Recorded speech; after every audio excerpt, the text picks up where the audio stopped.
Goodbye to Mitch Morse, right? So they've got some dudes up front. Mike Danger. If you're a Yankee fan, I'm speaking to you right now. You understand the amount of variance that goes in baseball because in the last 15-plus days, you saw your team go from the best in the bigs to one of the worst in the bigs. Gene Battaglia. Sabres didn't spend any money. The big trade never really happened. And yes, there were other trades and other movement, but nothing that's going to get you, the Sabre fan, excited. 95.7 FM and AM 950 The Fan. Rochester.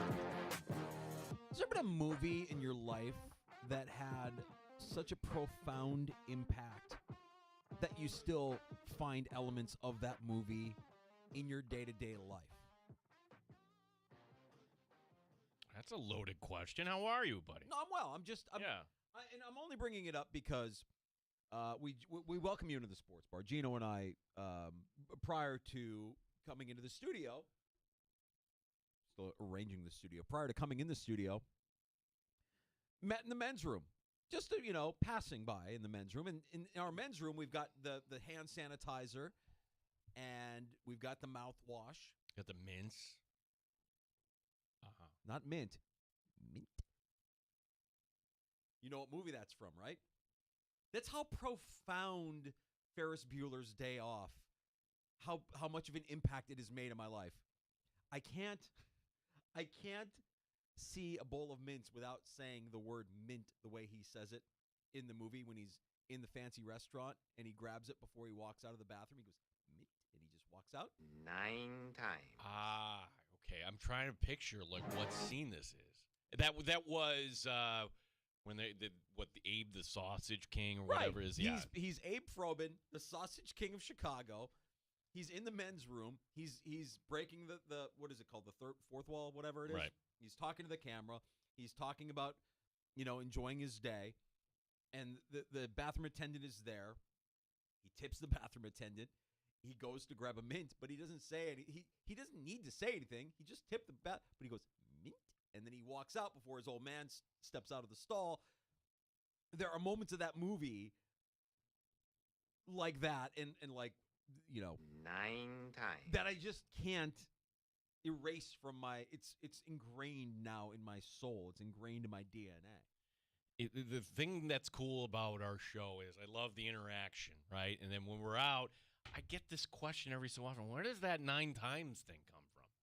So, Danger, that feels like we have to explain that every once in a while. And I don't know how that actually even started on our show, but it's kind of stuck. The first time I heard somebody say 9 times, I didn't hear them say 9 times. I heard them in my head say 9 times. 9 times. And when the Bills traded for that running back from Indianapolis who later got hurt in a jet ski accident. Naeem Hines. 9 times. Naeem Hines. Yeah, so, and it's never, when you throw a question out there and nobody has the answer, it's never like, hey, anyone know what I'm talking? It's anyone, right? Bueller, it's had that profound an effect. I'm an adult. That movie came out when we were kids, and I still can't shake some of the impact that movie has had on my life, including grabbing a mint and saying mint and then walking away. Yeah, now that I think about it, there is something that the executive producer and I do. If she is running around, if she is late, if she's doing everything, I just kind of go into the verse of da da da da da da da da da da da da. The ending scene where he's running around. Oh, right. That's right. So it has an impact on you as well. But is there a movie? Do you have one that Ferris Bueller is to me? There's so many reasons why I love that movie. I've always loved that movie. Will always love that movie. Chicago being the setting. Hey, better, so wing, better, get it, so wing, better. Where you hear Harry Carey before his stroke. Mm-hmm. That you hear him do. They've actually figured out what game that is, by the way. They can go back and they could see the foul ball, and that was actually filmed during a game too. I want to say, yeah. Is there one of those movies for you? No, there's no movie from your childhood that was so quotable, so memorable. Well, I mean, Major League for me. I mean, I could quote how many of those, but I don't really kind of. Right. That one is impactful in that, I don't know, every now and then when I go for a shot of something, I think of Jobu. I can't help it. Yeah. Like, Joe, hat for bat, Jobu, but Jobu needs rum. Yeah, I mean, like, those are quotable, impactful. Like, you can't erase them from your memory. And this is apropos of nothing. I just, By the way, if you listen really closely, that I have a mint. Yeah, I'm not making it up. I have a mint. So you actually have the patience not to chow down on that. You're actually doing what was intended. I'm a little nervous at my advanced stage that if I chomp down on a piece of hard candy, it might mean a tooth. So I have to be a little bit more careful. And not that eating anything with sugar in it is good for somebody of my advanced stage, but I'll be patient enough to go down, to have the mint dissolve naturally. So what is the difference between you and the mint and then me and all the crap I've taken over Werther's Original? Because in the infancy of the sports bar, I admitted I like butterscotch and a good Werther's, and I made the mistake of denying I said that when I really did say it. Werther's is, I think, just maybe unfairly categorized as old people candy. That's candy that, Grandpa, because I think the way they positioned it, that was their kind of like their market stance was like, we're going to cater to old people sitting on the porch in their rocking chair. Hey, little Johnny, come here and sit on Grandpa's lap, and I'm going to give you we're going to share a Werther's Original. And now I'm the grandpa now. Yeah. Right. No, there's nothing wrong with saying you enjoy a Werther's Original, Grandpa Gene. It's fine. It's totally fine. I just want fresh breath. That's why I went for the mint. That's perfectly fine. You've got soccer on here today, buddy. Semifinal of the Euros. This is how. Okay, that's good because I have no idea. Like Euros, Copa. Oh, who cares? It's not that I don't care. I'm oblivious. So for people that are oblivious to football, and there are some people like, oh wait, the Super Bowl is a Sunday. Those people do exist. Yeah, but I don't like sports ball people though. No, I'm not talking about sports ball people. Okay. Just people those people are trying to make a name for themselves by putting us, the sports fan, down. Right. I'm talking about the fan that actually does not like a particular sport and doesn't get into it. Maybe not a sports fan. And like, I'm not to use your analogy of sports ball, I'm not a soccer hater. Mm-hmm. Like, I got accused of that one time. Like, no, stop. Get that out of here. Well, I think maybe you view soccer as I view baseball at times. Because I'm not a baseball hater either, but I like baseball. I don't love baseball. Like, fans of teams that will watch every single, if you're a Yankee fan and you watch every single Yankee game, I have nothing but credit to give you. Like, that to me feels like a feat. And that is also the problem with baseball, because then you're not opening yourself up to other talent, other players. You're not watching other games. By the time the postseason comes around, that's why you see ratings going down year after year after year. France just scored. Yeah, I'm going to be distracted. I'm sorry, buddy. For the folks who don't know, you have family in Spain. I'm half Spanish. My mother was 100% Spanish. Grew up in the countryside outside of Madrid.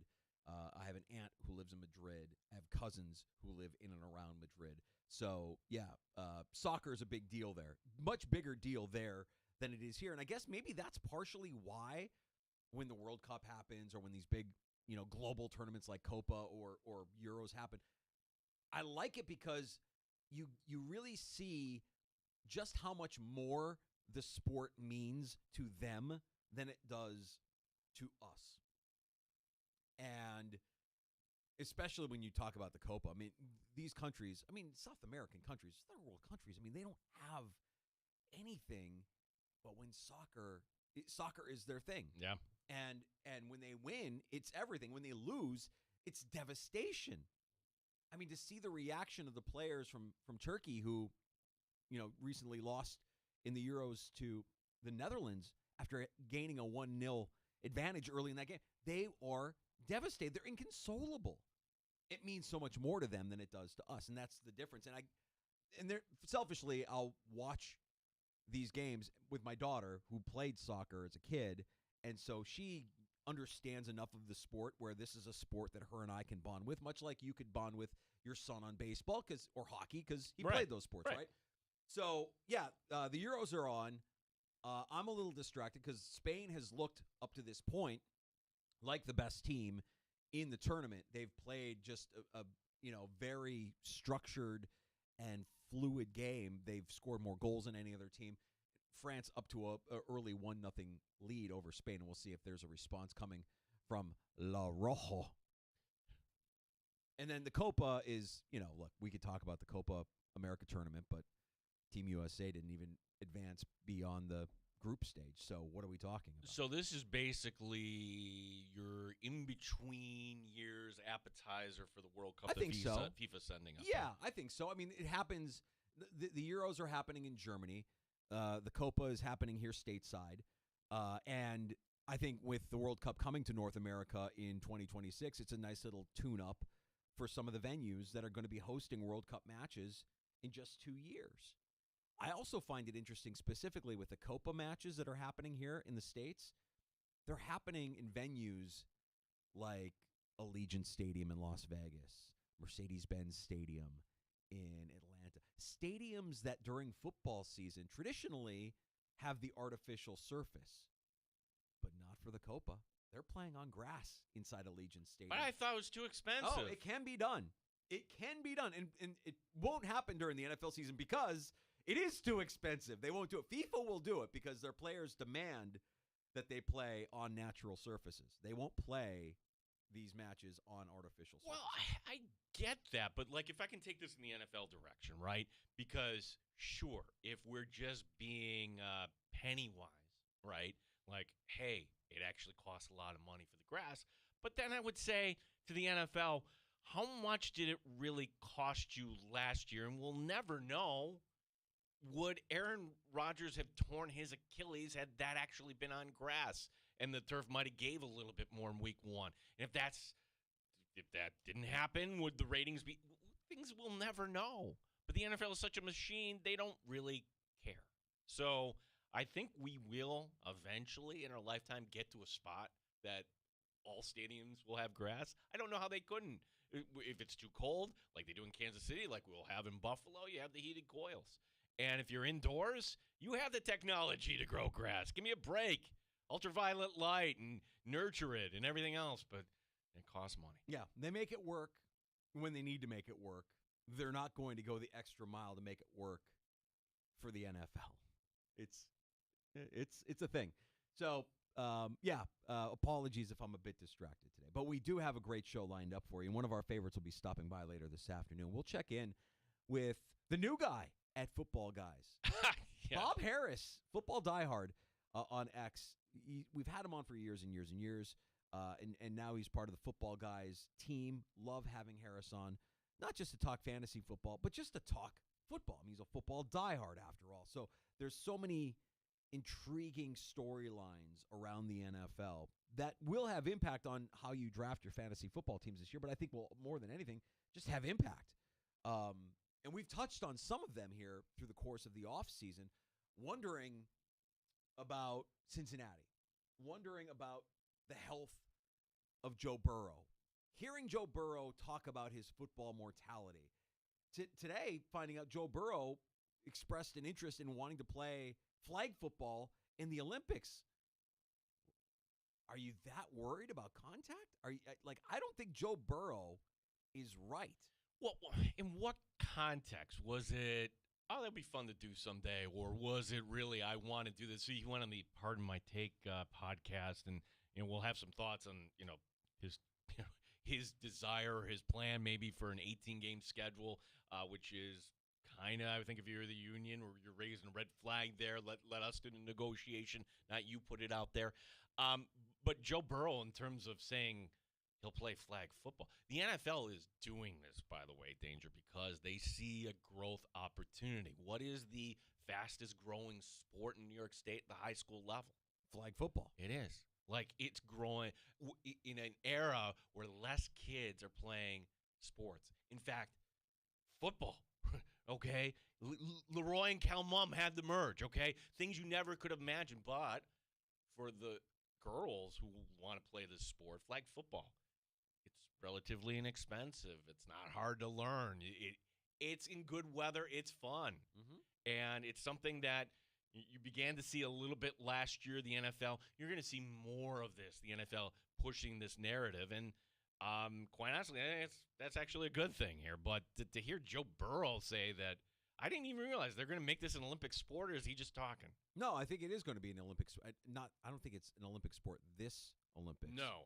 But it is coming, and I don't know what that will consist of. Will it be professional NFL players able to play flag football? Will it be amateur flag football players able to play football? Like, will Team USA field a flag football team of retired NFL players? I don't know what that will be. Or, like, if you were a time traveler, if you had that ability, let me go 500 years in the future. Is that how football is going to look? The sport that we love, that just a heavy hitting and defense, and like you'll have a sport where nobody wears pads and helmets, but just kind of wearing a flags, running around, seeing who can throw and catch. Well, based on what we've seen at the Pro Bowl games, I would say probably not. We're probably a ways away from that. But it is, player safety, they want us to believe, has been a major concern, and they've been working really hard to address it. You see the Guardian caps? Guardian caps. Everybody's wearing the Guardian caps at camp in a couple of weeks here, Gino. That's a storyline, another storyline. How about what's going on in Philadelphia? You have an offense with Jalen Hurts that if you invested in fantasy football in Jalen Hurts last year, you probably saw a pretty decent return. Jalen Hurts was great last year. But now you have Kellen Moore coming in as your offensive coordinator. And I think there's reason to question Kellen Moore as an offensive coordinator. We know him primarily from his time in Dallas. Mike McCarthy comes in. After a year, he's gone. Goes to the Chargers. After a year, he's gone.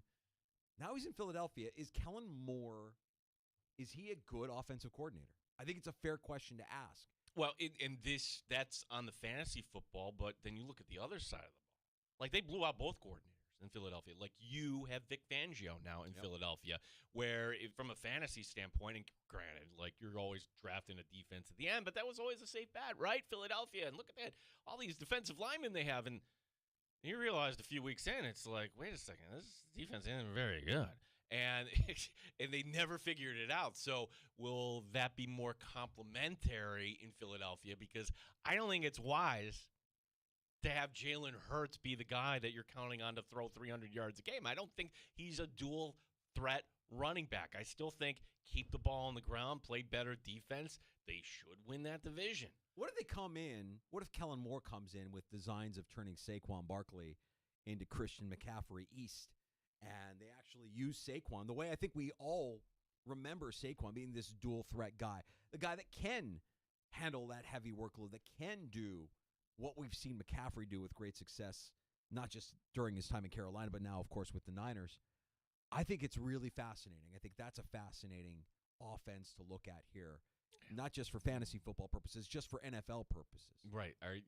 Is Saquon an end of the first round running back? That's one question we can ask Bob here. And then to bring it back to Dallas, I don't know if you heard, but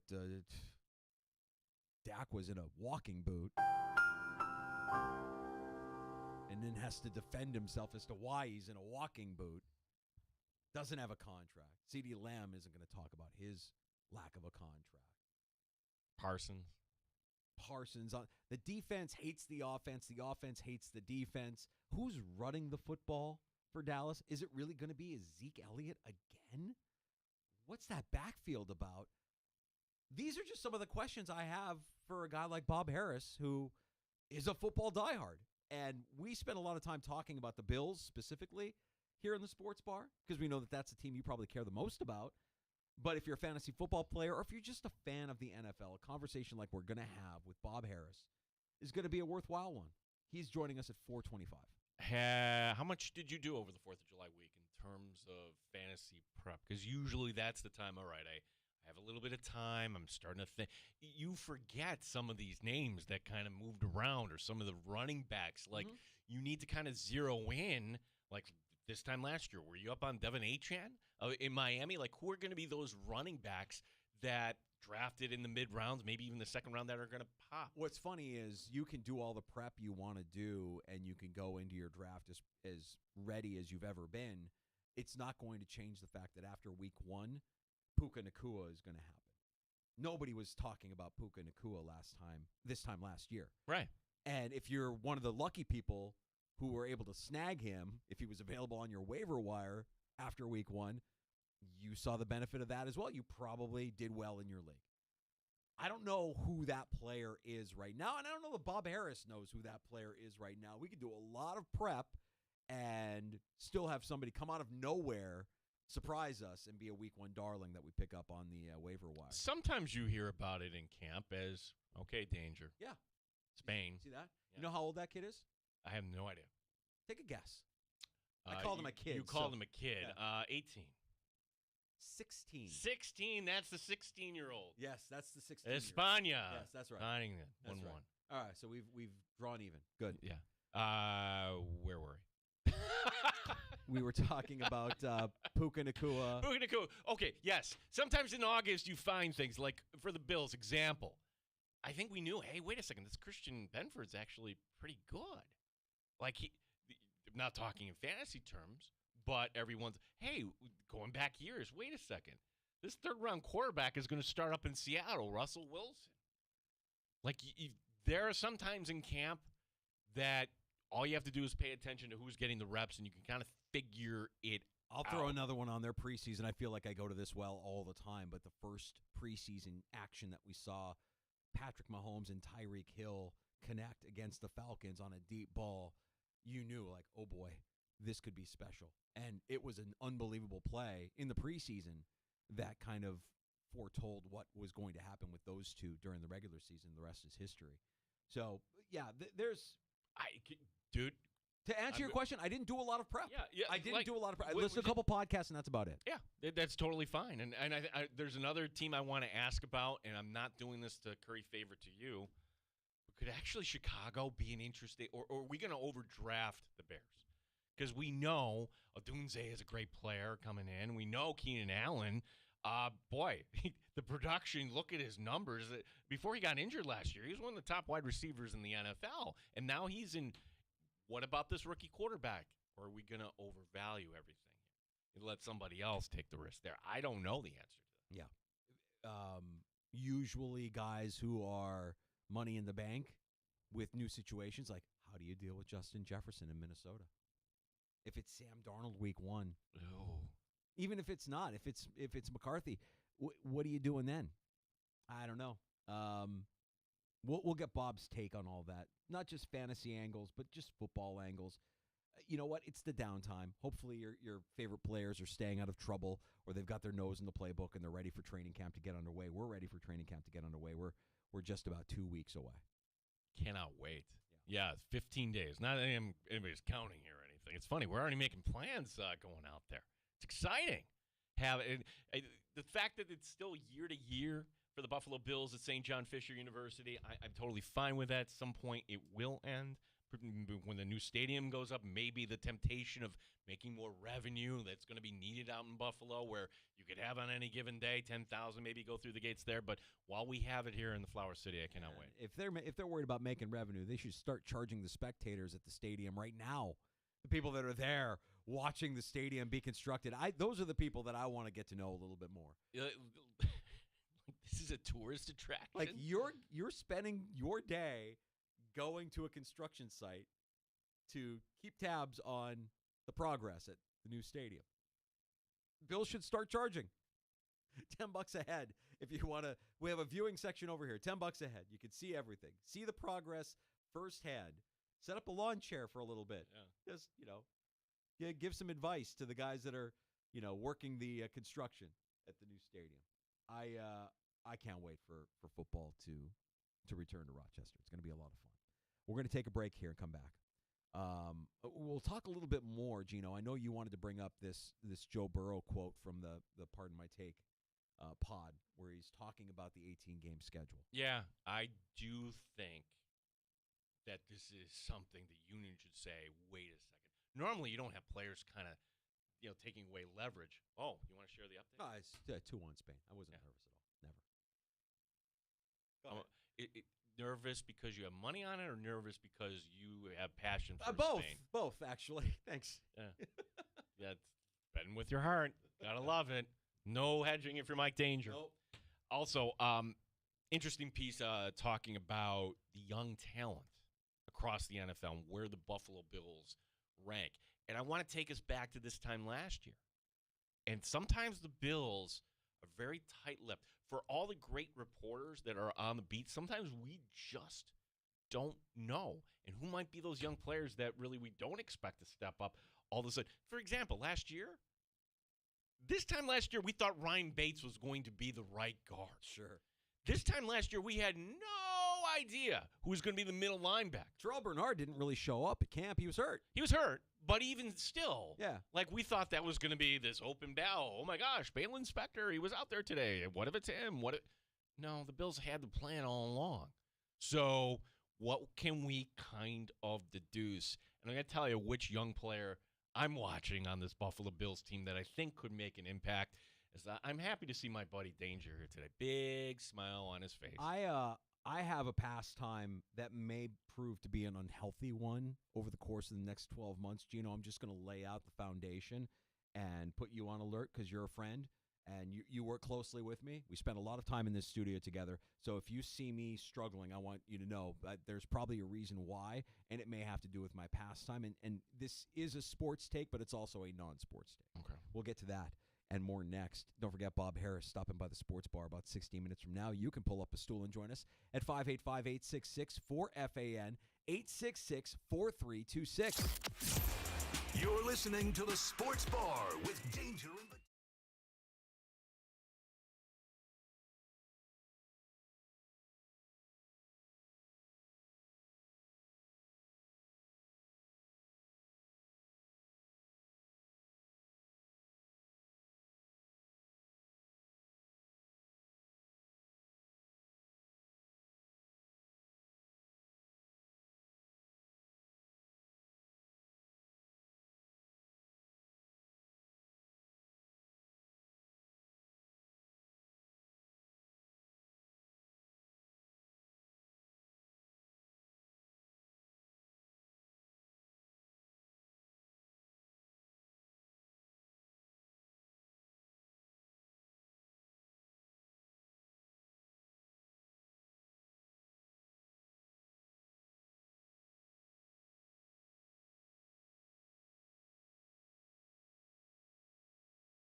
Rochester Red Wings begin a series tonight in Worcester, Massachusetts. They're back home next week. All the action in the majors under the lights tonight. The Yankees beginning a series in Tampa Bay. The Orioles hosting the Cubs. Dodgers are in Philadelphia. The Boston Red Sox at Fenway taking on the Oakland A's. The Cardinals and Royals, they have been postponed already with the remnants of Hurricane Beryl coming through Missouri. Jacksonville defensive end Josh Allen, he has changed his name. He'll now go by Josh Hines Allen. As far as Buffalo's Josh Allen, he and the rest of the Buffalo Bills veterans report 2 weeks from today. The first practice coming up on Wednesday, the 24th at Fisher. Sports brought to you by GetMyPerks.com. Today you save half off to Fairfield's Bar and Grill. For this and other great deals, log on to GetMyPerks.com today. Gene Battaglia on the Sports Leader, the Fan Rochester. Straight up with no chaser. You're in the Sports Bar with Danger and Battaglia on the Sports Leader, 95.7 FM and AM 950 The Fan, Rochester. You mentioned remnants of a hurricane coming our way. Get that fertilizer down tonight, boys. Get it down tonight. Right. Get the mow in. Get the mow in, get the fertilizer down. You would be so ashamed because I cut the grass before I left for the Cape, and I didn't do it Sunday. Didn't do it. It's looking shaggy. Oh, yeah. Yeah, like Hey, I have the worst. Like, so tonight I got to get that done. Hey, look, anybody that has the unfair advantage of the irrigation system, the in-ground sprinkler system, I can't compare. I can't compete. I'm not going to. I'm not going to run around my yard with a sprinkler trying to keep the yard looking green this time of year when rain is at a premium. What I will do is be advantageous and know that when we're getting a hurricane coming our way, that's the day I'm going to drop the fertilizer goes down tonight, boys. The fertilizer goes down tonight, rain tomorrow, and we're back. We're back by the end of July. For me, fertilizer at the end, mowing second. I have converted. Trimming first. Trimming then the first. mow. Always Then the trim mow. first. Yeah, trim first. Got to trim first. The mow kind of picks up the loose trimmings. You trim first. Everything looks good. Clean edges. Get the fertilizer down tonight, boys. That's the plan. I'm excited for it. Excited. I am. I'm excited for the rain. I'm excited to drop down the fertilizer, have the rain, and then the delayed gratification 2 weeks from now of seeing the lawn green once again. Like, I picture some 22-year-old guy thinking, what are you talking? Dude, you will be there too, my friend. Oh, you will be there too. You don't realize it right now. Speaking of young men, Buffalo Bills, do they have enough young talent to make another run? Because let's be honest, okay? We think the NFL, it's all these veterans. It's just the quarterback position. The NFL really is a young man's league. You're lucky to earn that second contract.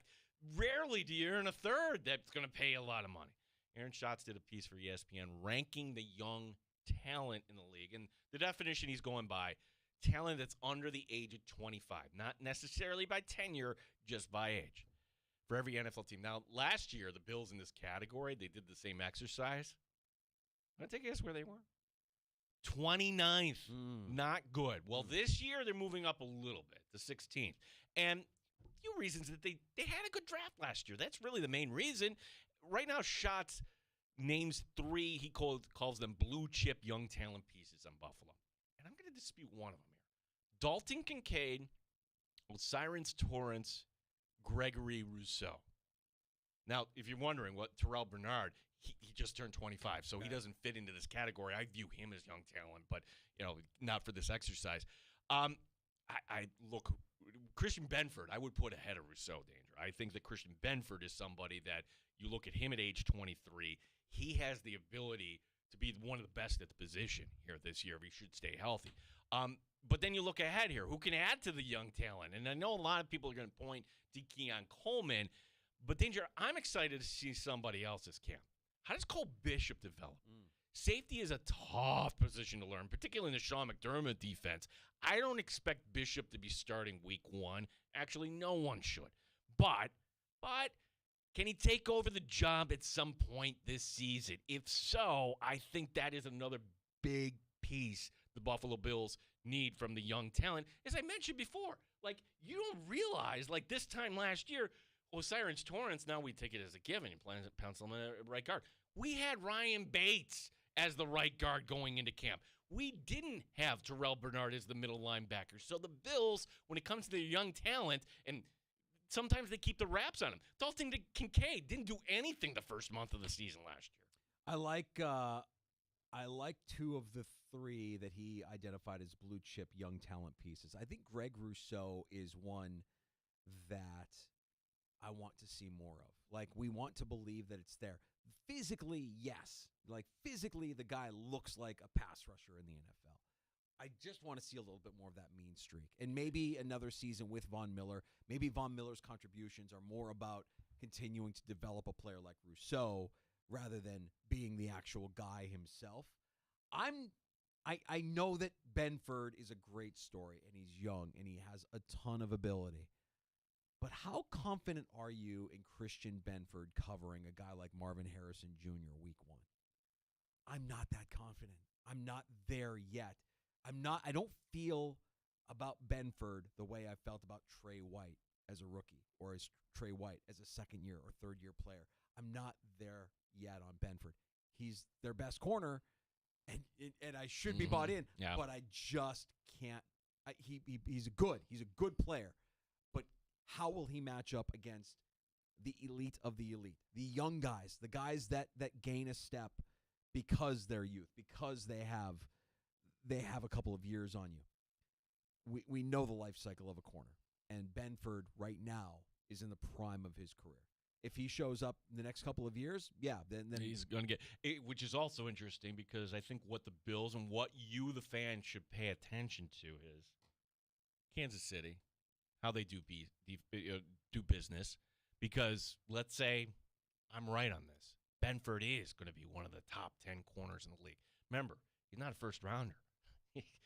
He only gets 4 years. There is no fifth-year option with Christian Benford. This time next year, we will be having the conversation, do you pay Christian Benford? Which seems like, wait a second, that's way ahead of schedule. No, it's not. Next year is going to be year number 4. But again, bring it back to Kansas City. One of the things that I thought kind of untold about the Chiefs last year, they had not one but 2 outstanding corners. Mm-hmm. You can't afford to pay 2. You really can't. You have McDuffie, the first rounder, but L'Jarius Sneed, a guy kind of sort of in that Christian Benford middle round, and then you saw him progress, and all of a sudden, well, you're hoping that Christian Benford can have the year that L'Jarius Sneed had last year for Kansas City, and Kansas City realized, well, you know what? I think we'd rather have Chris Jones, a defensive tackle. They made a decision to move on from Sneed. Can I push back a little bit on Bishop as well? You mentioned that none of us should expect him to start week 1, and I think it's a long shot that he starts week 1. But I do expect him to start week 1. I do want him out there week 1. That's interesting because, like, what is the competition for him?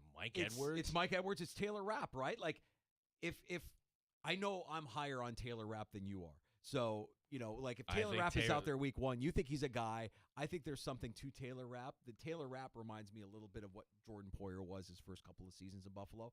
And my assessment of Rapp might be wrong. He's a little reckless. Taylor Rapp, to me, is slightly better than Dean Marlowe. That sounds mean, but he's a guy that hits hard, sometimes makes the 15-yard penalty, sometimes is way out of position. Well, if that's the guy you're trying to beat out, you're Cole Bishop, and you need to beat out Mike Edwards, you need to beat out Taylor Rapp.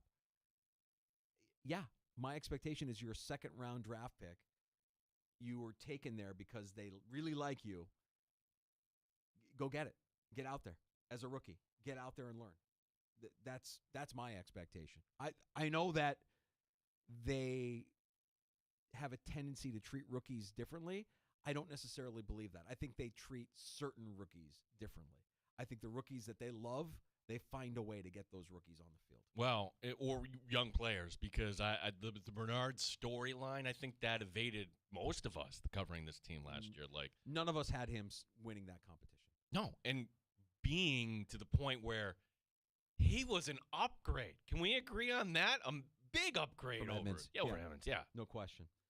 Let's go back to Joe Burrow for a second here, because it mentioned, earlier we're going to talk to Bob Harris, football guys, at 425. And one of the interesting storylines, not just for fantasy football this upcoming season, for the NFL this upcoming season, the AFC North is stacked. It is. And what if Joe Burrow isn't 100%? What if Joe Burrow isn't there right now? And Joe Burrow is making the rounds. We didn't see a lot of Joe Burrow last year. I think Jake Browning carved himself a nice little niche where you could see that guy eventually starting more games for a team. somewhere down the stretch. Maybe that team is Cincinnati as soon as this year because we don't know really where Burrow's head is at in terms of his health and his desire to go out and compete. Well, the one thing I could tell you about Burrow is he's comfortable enough now where the governor, the restrictor plate on his brain, sometimes maybe things you shouldn't say are coming out. I go back to last month where he's talking about his football mortality. Okay, if that's in your brain, to say that out loud, all right, well, that you normally don't hear. And then he goes on, pardon my take, and we touched on this yesterday, and just kind of review. Like Burrow commenting on the 18-game schedule, which it's not happening next year, and it's not maybe happening the year after that, but the next time the CBA comes up at the end of the decade, you sure better heck believe that we're going to have an 18-game regular season schedule. Seems kind of unusual that a quarterback today would be commenting on that, would it not? Burrow commenting, and he has a plan. 2 buys. First one coming in October, the second one coming later, giving an entire week off for the Pro Bowl. And that's what everybody focused on here, Danger, when he came out. Like, come on, nobody likes the Pro Bowl. The idea of giving up 1 week of meaningful football, Joe, in November, December, that is gross. But the part of this that's getting overlooked about Joe Burrow, hey, if I'm the union, I am pissed right now, Burrow. Don't normalize the 18-game schedule. That's what the owners want. This is a negotiation that's being dragged out over years. Yeah. You're almost endorsing it by offering a plan. Yeah. This should be, from the union standpoint, hey, you want 18 games? That's a big ask, and a big ask should get you something big in return. That's funny. I wonder if players in the NFL just view it for what it is. It's not a matter of if, it's a matter of when. It's a certainty. You know it's going to happen. You know it's coming. And how soon is it coming? Well, probably at the end of this current CBA, right? The next time they sit down, or if they revise the CBA in some way, shape, or form, that'll be part of it. It's a way for all of them to make more money, but for the players, it's like, oh, God, another game, an extra week. Well, and maybe these players that are coming into the league, because, Danger, you and I grew up in an era where, hey, you played 12 college football games, you got a bowl game. And, hey, you know what? You're going to play 12, but you need to do the conference championship. Now you're going to be up to 14. Okay, conference championship plus a playoff game and another playoff game, and you're going to be in the champ. So, what, we're up to 15 games now, and we're only going to play 3 extra? Come on. Yeah. It's not a big deal. Hey, I'm glad you brought up college football because I may need you to check in on my well-being here over the course of the next 12 months, Gino. You're a friend. We spend a lot of time in this studio together, and I think you know almost as well as the people that are closest to me in my life when I might be a little off. Look, I know video games aren't for everyone, but they've been a guilty pleasure of mine for the majority of my life, and I spend way too many hours completing Hogwarts Legacy over the course of the winter months. Nerd! Much to the disappointment of my circadian rhythm.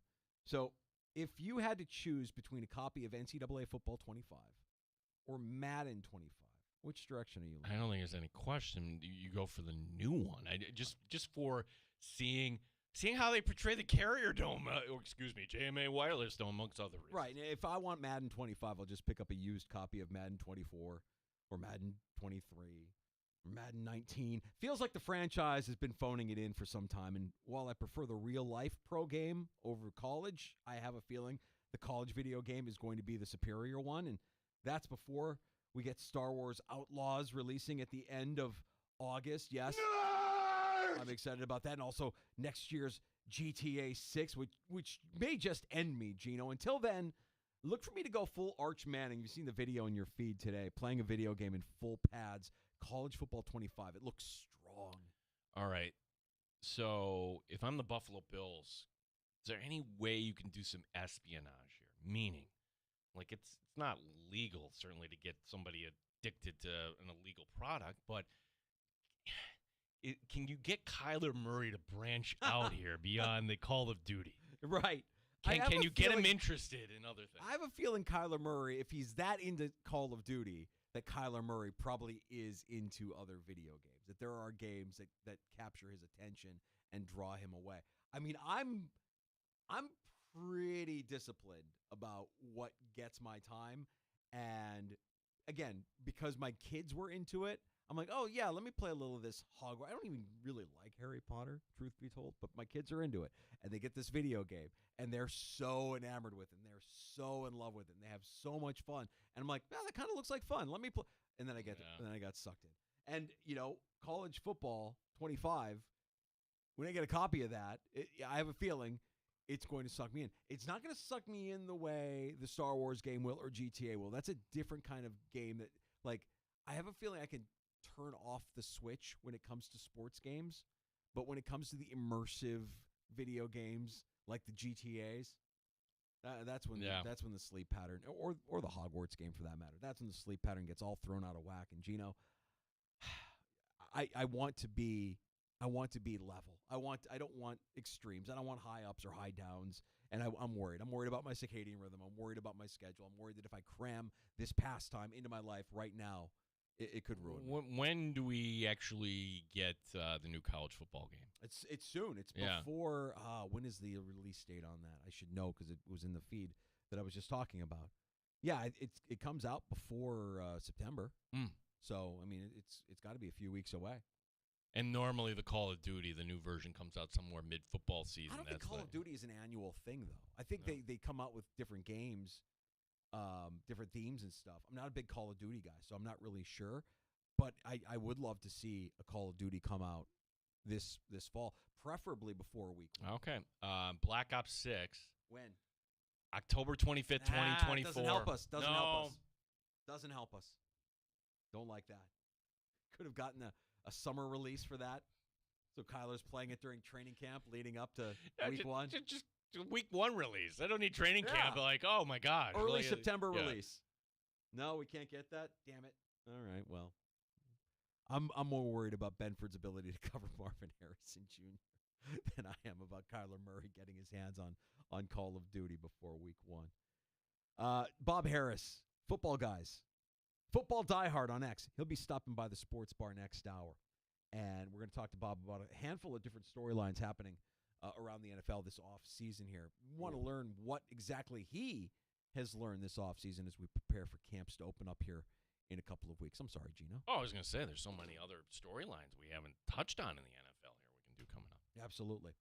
We'll get to some of those, and we have time for your calls if you want to join us. Pull up a stool, 866-4326. We appreciate you listening at 95.7 FM, AM 950, the free-to-download Odyssey app. And don't forget about our video stream. You can watch the Sports Bar at The Fan Rochester, our channel on YouTube, and also streaming on Twitch, twitch.tv/The Fan Rochester.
Rochester and streaming online and in the Odyssey app at The Fan Rochester. The sports leader, 95.7 FM and AM 950. The Fan Rochester, an Odyssey sports station. The Fan Rochester Sports Update. Rochester Red Wings in central Massachusetts tonight. They begin a series against the Woo Sox in the majors. All the action on the lights tonight. Yankees trying to turn things around. They are down in Tampa Bay. The Orioles in first place. They are hosting the Cubs tonight. Dodgers are in Philadelphia. The Red Sox hosting Oakland. The Cardinals and Royals, they've already been postponed tonight. The remnants of Hurricane Beryl coming through Missouri. Jacksonville defensive end Josh Allen no longer wants to be confused with the Bills quarterback. Josh Allen in Jacksonville changing his name. He'll now go by Josh Hines Allen. Sports is brought to you by GetMyPerks.com, where today you can get half off to Fairfield's Bar and Grill. For this and other great deals, log on to GetMyPerks.com today. Gene Battaglia, the sports leader, 95.7 FM and AM 950, The Fan Rochester.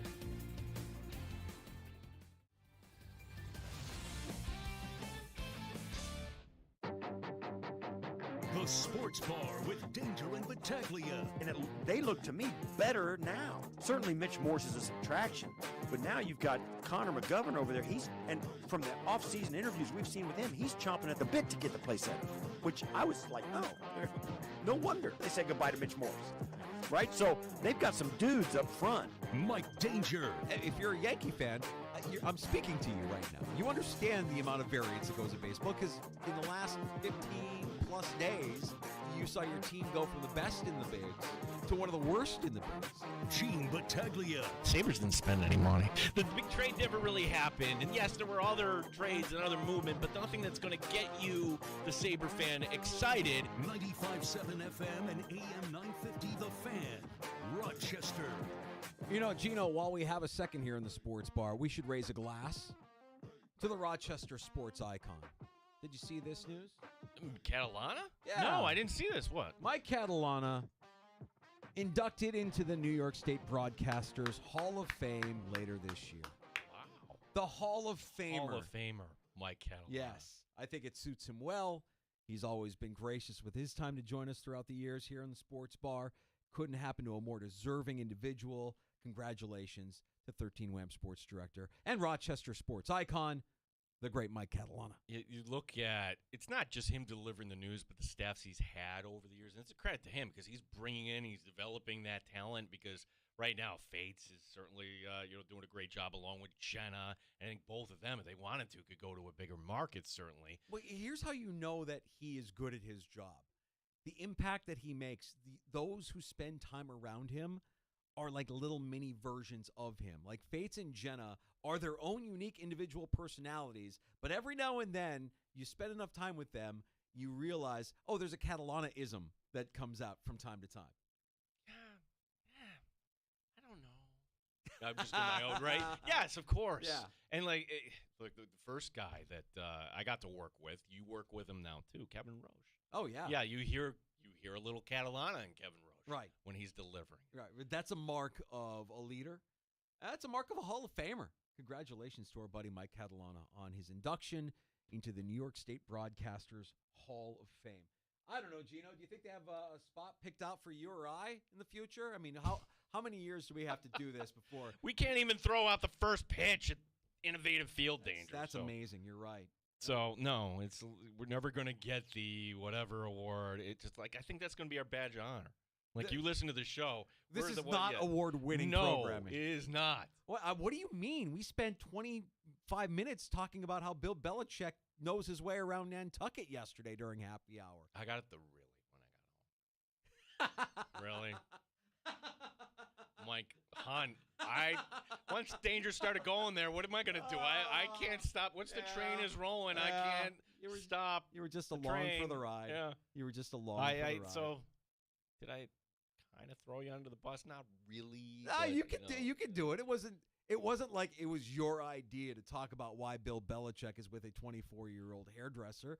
It was something that was spawned out of a neighborhood get-together, and we all came to the conclusion and solved all the world's problems and realized that the reason why he's with a 24-year-old hairdresser is he's probably really, really good at one specific maneuver. And when you see his son, by the way, it all makes sense now. Steve Belichick, that weird thing, that the meme where the tongue sticking out and the whole thing. It's like, yeah, Belichick might be fork-tongued. We don't even know. Maybe he's fork-tongued. He's like a serpent or yeah, something like that. Yeah. He's just better at it than everybody else. Switching gears. Please. The Hammocks have made a signing. This one's interesting. You've never heard of this guy, I guarantee. His name is Ty Sheveldayoff. He's 21. He is a left wing and just came out of the WHL. So just, a couple games last year in the ECHL. Why would that get you excited? As our buddy Keith Wozniak from Let's Go Hammocks has pointed out. 2 years ago in the WHL, 59 games, 113 penalty minutes. Last year, WHL, 57 games, 108 penalty minutes. My danger. A little old-time hockey here. I think that is something that's been missing here. And I'm not expecting him to go out and brawl or whatever, but my gosh, if you're going to hire all these speedsters and have them develop, wouldn't it be nice to have a guy kind of having your back? It's almost as if they've realized now, after all these years, that continuous drafting and developing of undersized European players makes you soft. They have reversed course in a hard they've taken a hard stance on wanting to be tougher to play against. The Sabres, and with this move, yeah, I think the Hammocks as well. I think organizationally, they've made the conscious decision to be more physical, to be tougher, to be meaner. The Sabres haven't had. Who was the last Sabre that you could say had that mean streak? You see it once in a while from Krebs. Right. But that's not the guy. That's not the guy. Coletta. But now, how many years has it been since he played? I'm glad you brought it up because that's what I'm talking. That's my point. It's been that long. So good. And maybe some of these guys that they've acquired, their bottom six, maybe that fourth line is menacing. Maybe that fourth line does make life hell for opposing teams when they come in. I'm looking forward to seeing that. I'm looking forward to seeing just how much more physical their play is. I'm not necessarily saying, yeah, we need a guy that's going to get, spend more time in the penalty box. But yeah, I want somebody that's going to F it up a little bit with these guys. You know what I mean? Mix it up, get in there, knock some heads around, and I think that's healthy for this team. Does that still excite a fan base? I think in Rochester a little bit. I mean, this guy could be a cult hero if he brings that style. I think it absolutely still. Is there a hockey fan that doesn't wish there were more scraps? We feel guilty about it, though, knowing that some of the problems these enforcement forces have had. And I'm sure that there are players out there that wish they could drop the gloves a little bit more because it's just in their wiring. Like, you did us wrong. I want retribution. I'm going to go after that guy. We're going to throw down. I don't see a problem with it. I know that it's being policed. I know that it's not. It's kind of being phased out of the game. Don't tell that to Lindy Ruff.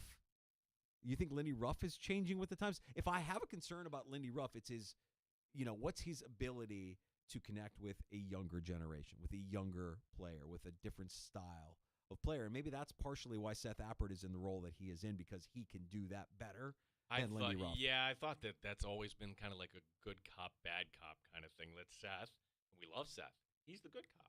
Mm-hmm. Like, Lindy will come in and just and then Seth's got to kind of translate and prop the player back up. I mean, it's kind of transparent to us what's going on here, but maybe not to those players in the dressing room. Right, and if you're Lindy Ruff and you're Kevin Adams, you're acquiring players that are more in line with the style that you want to play, which is the thing that they've been saying all along. We want to be tougher to play against. We want to make our opponents feel like hell when they play against us.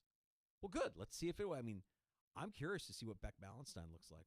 I mean, having seen him firsthand in that playoff series against the Hammocks with Hershey, he was a difference maker in that series. He really was. Physical. Just a physical guy. And what do we have to show for it? We have a lot of speedy, undersized Euros. Yeah, I don't mind a move like what you're describing here. Getting a guy who can mix it up a little bit. Getting a physical guy. That'll be good. Looking forward to that. Bob Harris is going to stop by. We appreciate you stopping by the Sports Bar and listening in at 95.7 FM, AM 950. We sound our best in the free-to-download Odyssey app. You can get us on your smart device when you ask it to play 95.7 The Fan. The stream is up. You can watch the Sports Bar, our YouTube channel, The Fan Rochester. Also on Twitch, twitch.tv/The Fan Rochester if you want to watch the Sports Bar. We have so much to get to with Bob Harris when he joins us here in about 15 minutes or so. Not just to talk fantasy football, just to talk NFL football, man. This has been an interesting offseason. Yeah, and sometimes we overreact to things in the offseason, and your lead story in the NFL today, it's one of those, okay, how do we react to this story? Because you had Dak Prescott, and he was down in Cabo. No big deal, right? We know this because he was putting pictures on social media. Full stop right there. Like, you can't ask for privacy and everything else and then go on social media and okay, I digress. For the life of me, I don't know why a professional athlete goes on social media unless they have somebody doing it for them. Like, if you're a big enough brand, if you're a big enough name brand, then you have somebody do it for you. I don't want Dak Prescott posting his own videos and pictures to Instagram. No, but while he was down in Cabo, he was in a walking boot. And at the youth camp he was hosting today, he was asked about it and just saying, I'm getting older. It's the same ankle I snapped, and I had a nasty surgery on it 4 years ago. Right? What? Yeah. You're wearing a walking boot just because it feels more comfortable? Shouldn't that – okay, again, do we overreact to this, or is this actually a cause for concern? Because there is – I got to believe some reason why Dallas is not paying any of these guys danger. Prescott amongst them. Well, if you're concerned about the injuries with Prescott, I think it's a valid concern. He's not wrong. He had a pretty gruesome ankle injury and had to deal with a lot of rehab to get back to playing for him. CeeDee Lamb is interesting to me other than them just not wanting to overpay for a skill position player because they've gotten burned by that in the past.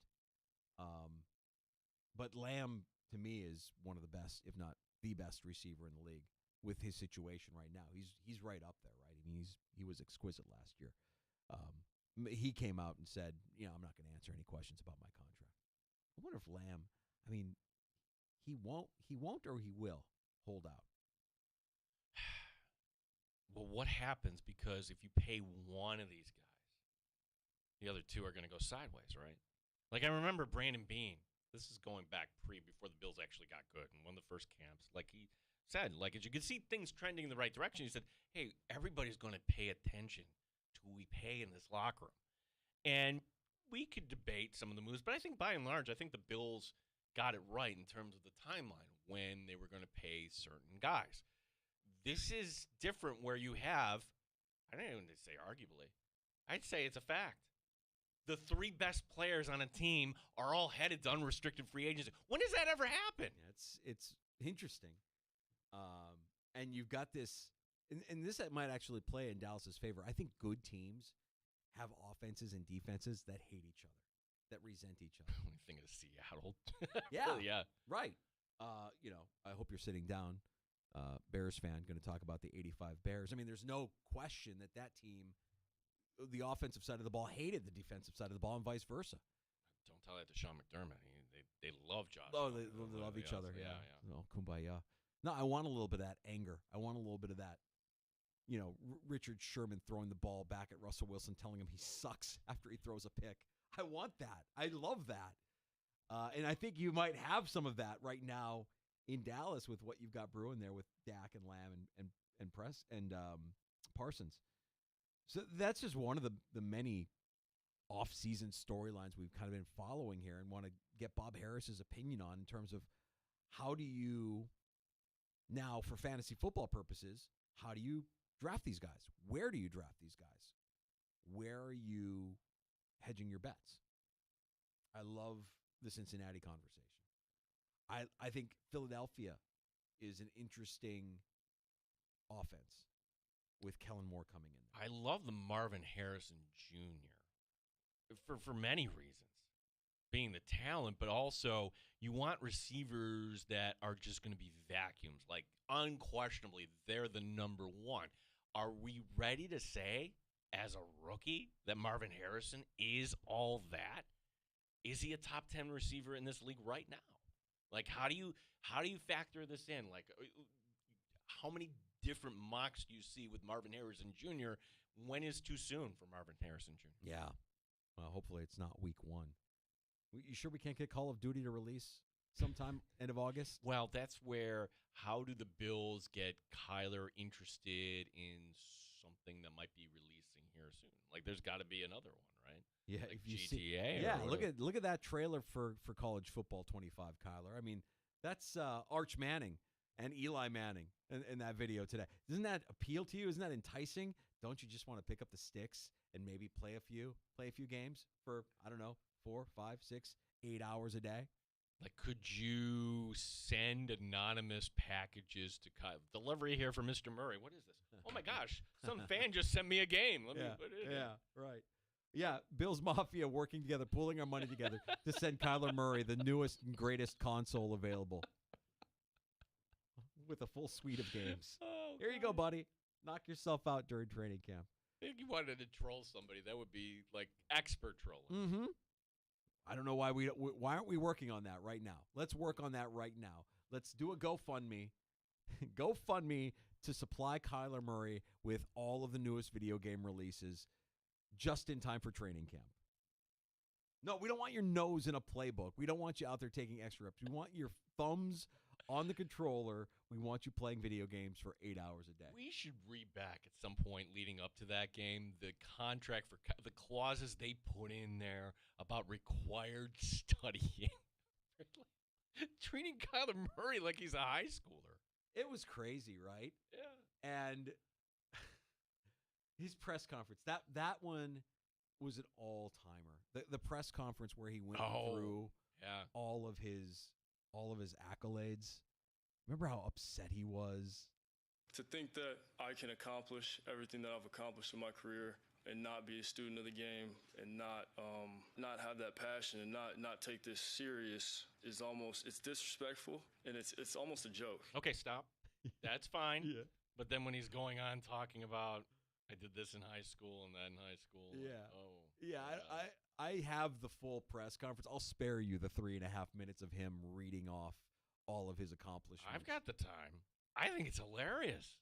Like, this is the quarterback we're worried about week 1 when he's still stuck in high school? How much do you think Kyler Murray has matured over the course of 2 years? Because this was almost exactly 2 years ago that we were having the discussion about Kyler Murray and his off-field distractions, his addiction to Call of Duty, the clause in his contract, which led to him dropping a surprise press conference on everybody. I'm talking today because, I feel it's necessary, with what's going on as far as regarding me and the things that are being said about me. It's almost, to think that I can accomplish everything that I've accomplished in my career and not be a student of the game and not have that passion and not take this serious is almost, it's disrespectful.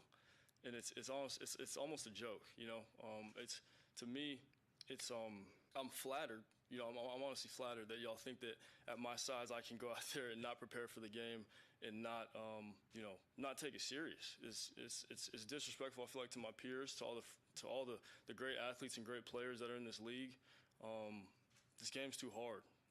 To play the position that I play in this league it's too hard. And I don't do this often. I don't talk about myself, but here we go. I feel like I have to. Yeah. And so I'm gonna list the accolades. To go 43-0 in high school in Texas. Some are gonna say, "Oh, it's high school. That's cool," but nobody else has done it. Go to college, win the Heisman, get drafted #1 overall to the NFL, get drafted #9 overall to MLB. Again, no one's ever done it. Offensive Rookie of the Year, 2-time Pro Bowler. And I'm not 6'7", 230. I don't throw the ball 85 yards. I'm already behind the 8 ball, and I can't afford to take any shortcuts. No pun intended. But those things you can't accomplish if you don't take the game serious, if you don't prepare the right way. And it's like I said, it's laughable. But to the film side of things. All right, fine. Yeah, I love no pun intended when no pun was delivered. I don't know that was a pun. Right. Yeah. That would be just a reference. Yeah, there wasn't really no pun intended. No pun given, Kyler. How about that? I don't normally talk about myself, but if you allow me to talk about myself, let me just list off my accolades. I'm Mike Danger. I was the Programmer of the Year, and I have it. Like, I rarely, like to talk about myself, but if I have a moment, allow me to just list off all of my accomplishments for you here so that you know that me loving to play video games is really not a big deal. Yeah, that was special. That was a special moment in time. The clause in his contract. They had to police his video game addiction. Fantastic. Well, maybe he's matured over the course of the last 2 years. Maybe injuring and coming back from that injured knee has humbled him a little bit.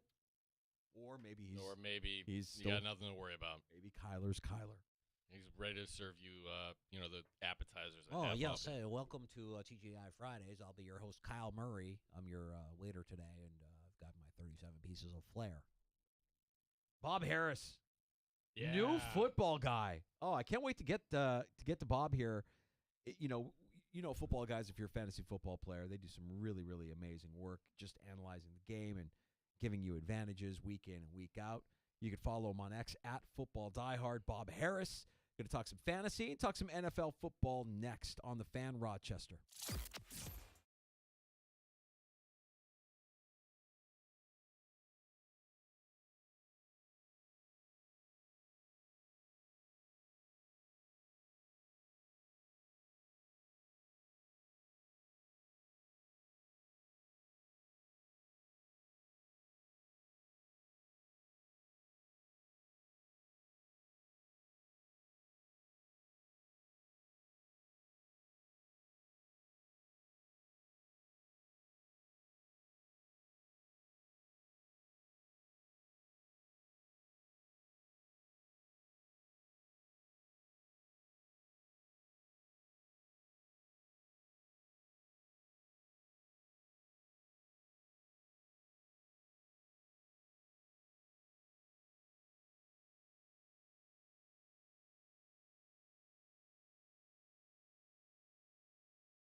Rochester Sports Update.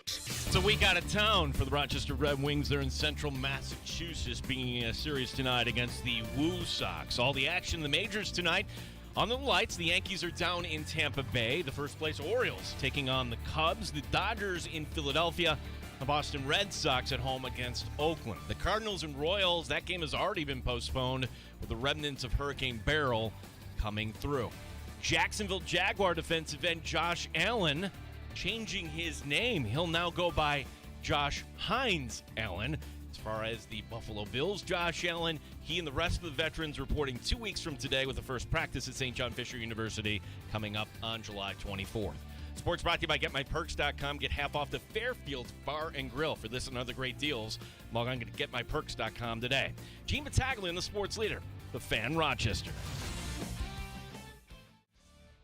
Top Shelf Sports Talk. You're hanging out in the sports bar with Danger and Battaglia on the Sports Leader, 95.7 FM and AM 950, The Fan, Rochester. You know, for years, if you're a fantasy football player, you've trusted the work done by football guys to give you an advantage, to give you an edge. It feels weird to see that Bob Harris is the new football guy, but he is the new guy. The new guy at Football Guys. He's good to join us in the sports bar to talk some fantasy football, to talk some NFL. Bob, what did we learn this offseason as we start to prepare for camps to open up here in a couple of weeks? Oh, so many things. It's funny how from a fantasy and hello guys, nice talking to you again. It's been a while. But the funny thing is we continue to solidify our belief that wide receivers are the key to victory in fantasy football, right? Where when you look at the first round, where when we probably started playing, it was all running backs, right? Mm-hmm. Now the first round, you're probably going to see 8 to 9 wide receivers go, and probably through the first 2 rounds, you're going to probably see maybe 17 to 20 go. And so on. And so the running back depth is getting pushed down the board a little more. There's still great running backs available in the mid, 6th, 7th, 8th round of your draft, guys that are going to get considerable volume. And some of the guys at the top you feel really good about. But I think the one thing that I've learned the most over the years is certain volume is the key to success. And it seems like with the top receivers, you get that a little more, unless your name's Christian McCaffrey. Then you're locked in for a massive workload. And there are other backs that I think are in line for that, and we can talk about some of those guys. But I think that's really been the key here. Volume matters. Yeah, well, one of the guys that I'm trying to figure out how much volume he'll get, certainly a new situation for Saquon Barkley, and they have a new offensive coordinator, and for that matter, new defensive coordinator. But in Philadelphia, how does that offense work, and where are you slotting Barkley now? Because we've seen him at his peak. He's certainly somebody that can help you win games if he's healthy. Does he take that step forward? How do you put this whole Philadelphia offense together, Bob? Well, it's like kind of a two-edged sword there. You're totally correct. I think and there are a handful of running backs, I think, who are capable of pushing in and maybe challenging Christian McCaffrey for that running back 1 overall. And the reason we talk about McCaffrey as a standard, he is literally a player and a half. You look at the average of per week scoring, and the point at which you get player and a half return on him is like running back 5. So he's giving you leverage over the field at that position. Barkley is among those guys. And I think a couple of things that you really like about this is, number one, the money they paid in Philadelphia to get him, $37 million. That's real money in a league where we've talked about devaluing running backs. And it seems like the Eagles saw this differently, an opportunity to do what we do in fantasy draft wise. They zigged while everyone else is zagging, and with good reason. They put him on behind one of the best offensive lines, arguably the best offensive line in football, with a great supporting cast. Clearly, this will be the best supporting cast Barkley's ever had. And remember, he's rushed for over 5,200 yards in 6 seasons. The Giants had another 2,100 yards through the air, playing with a really rotten cast. All due respect, Giants fans. I mean, there's no comparison. A.J. Brown and Devontae Smith have topped 1,000 receiving yards apiece in each of their 2 seasons together. Jalen Hurts, MVP candidate in 2022 versus Daniel Jones. I mean, I like Daniel Jones, but that's not a close comparison. So the concerns are obvious here that Jalen Hurts tends to score all the touchdowns, at least for when the ball is near the goal line. I have advice for Saquon: run them in from 5 yards out there. But I do think he's a guy, the workload is a little trickier. He was the only game in town, essentially, for the Giants, and he got that kind of workload. And there are other pieces here, obviously. for the Eagles. And Kellen Moore, you mentioned the new coordinator. Maybe they push the ball down the field a little more to those wide receivers. But if they do, that just opens things up more for Barkley, and I think he'll be have a nice role in the receiving game. So you're seeing him going in round 2 right now in early best ball drafts, where we're probably mostly drafting, or I've been drafting since February. Set it and forget it lineup. So he kind of, for me, a guy that you can get in round 2 that has that running back 1 overall upside, that's a pretty good value. So let's talk just for a second more on Kellen Moore, because we saw him in Dallas all those years, and we saw him for the year in Los Angeles with the Chargers. I guess I'm curious, Bob, as to whether or not Kellen Moore is a good offensive coordinator, because you could make the argument that while he was in Dallas, it was really about Mike McCarthy, and last year, I don't know, really what the Chargers were last year other than a disappointment. Is Kellen Moore a good offensive coordinator? I think yes.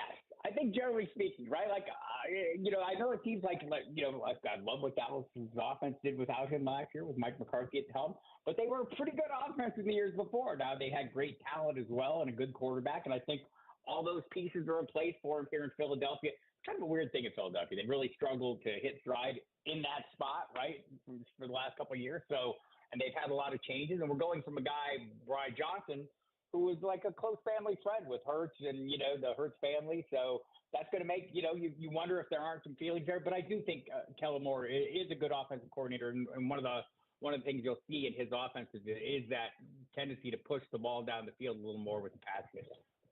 Sticking in that division, because the team that is always going to get the headlines, the Dallas Cowboys, but fantasy? Like this year? Like, Bob, when do you see a team where arguably the 3 best players are all headed toward a contract here, or not, heading to free agency perhaps? What do you make of Dak Prescott in the walking boot? Is this something that we're going to be making too much of a big deal of? And they can't be serious. Like, Zeke Elliott isn't going to be really the lead back here, is he? He might be.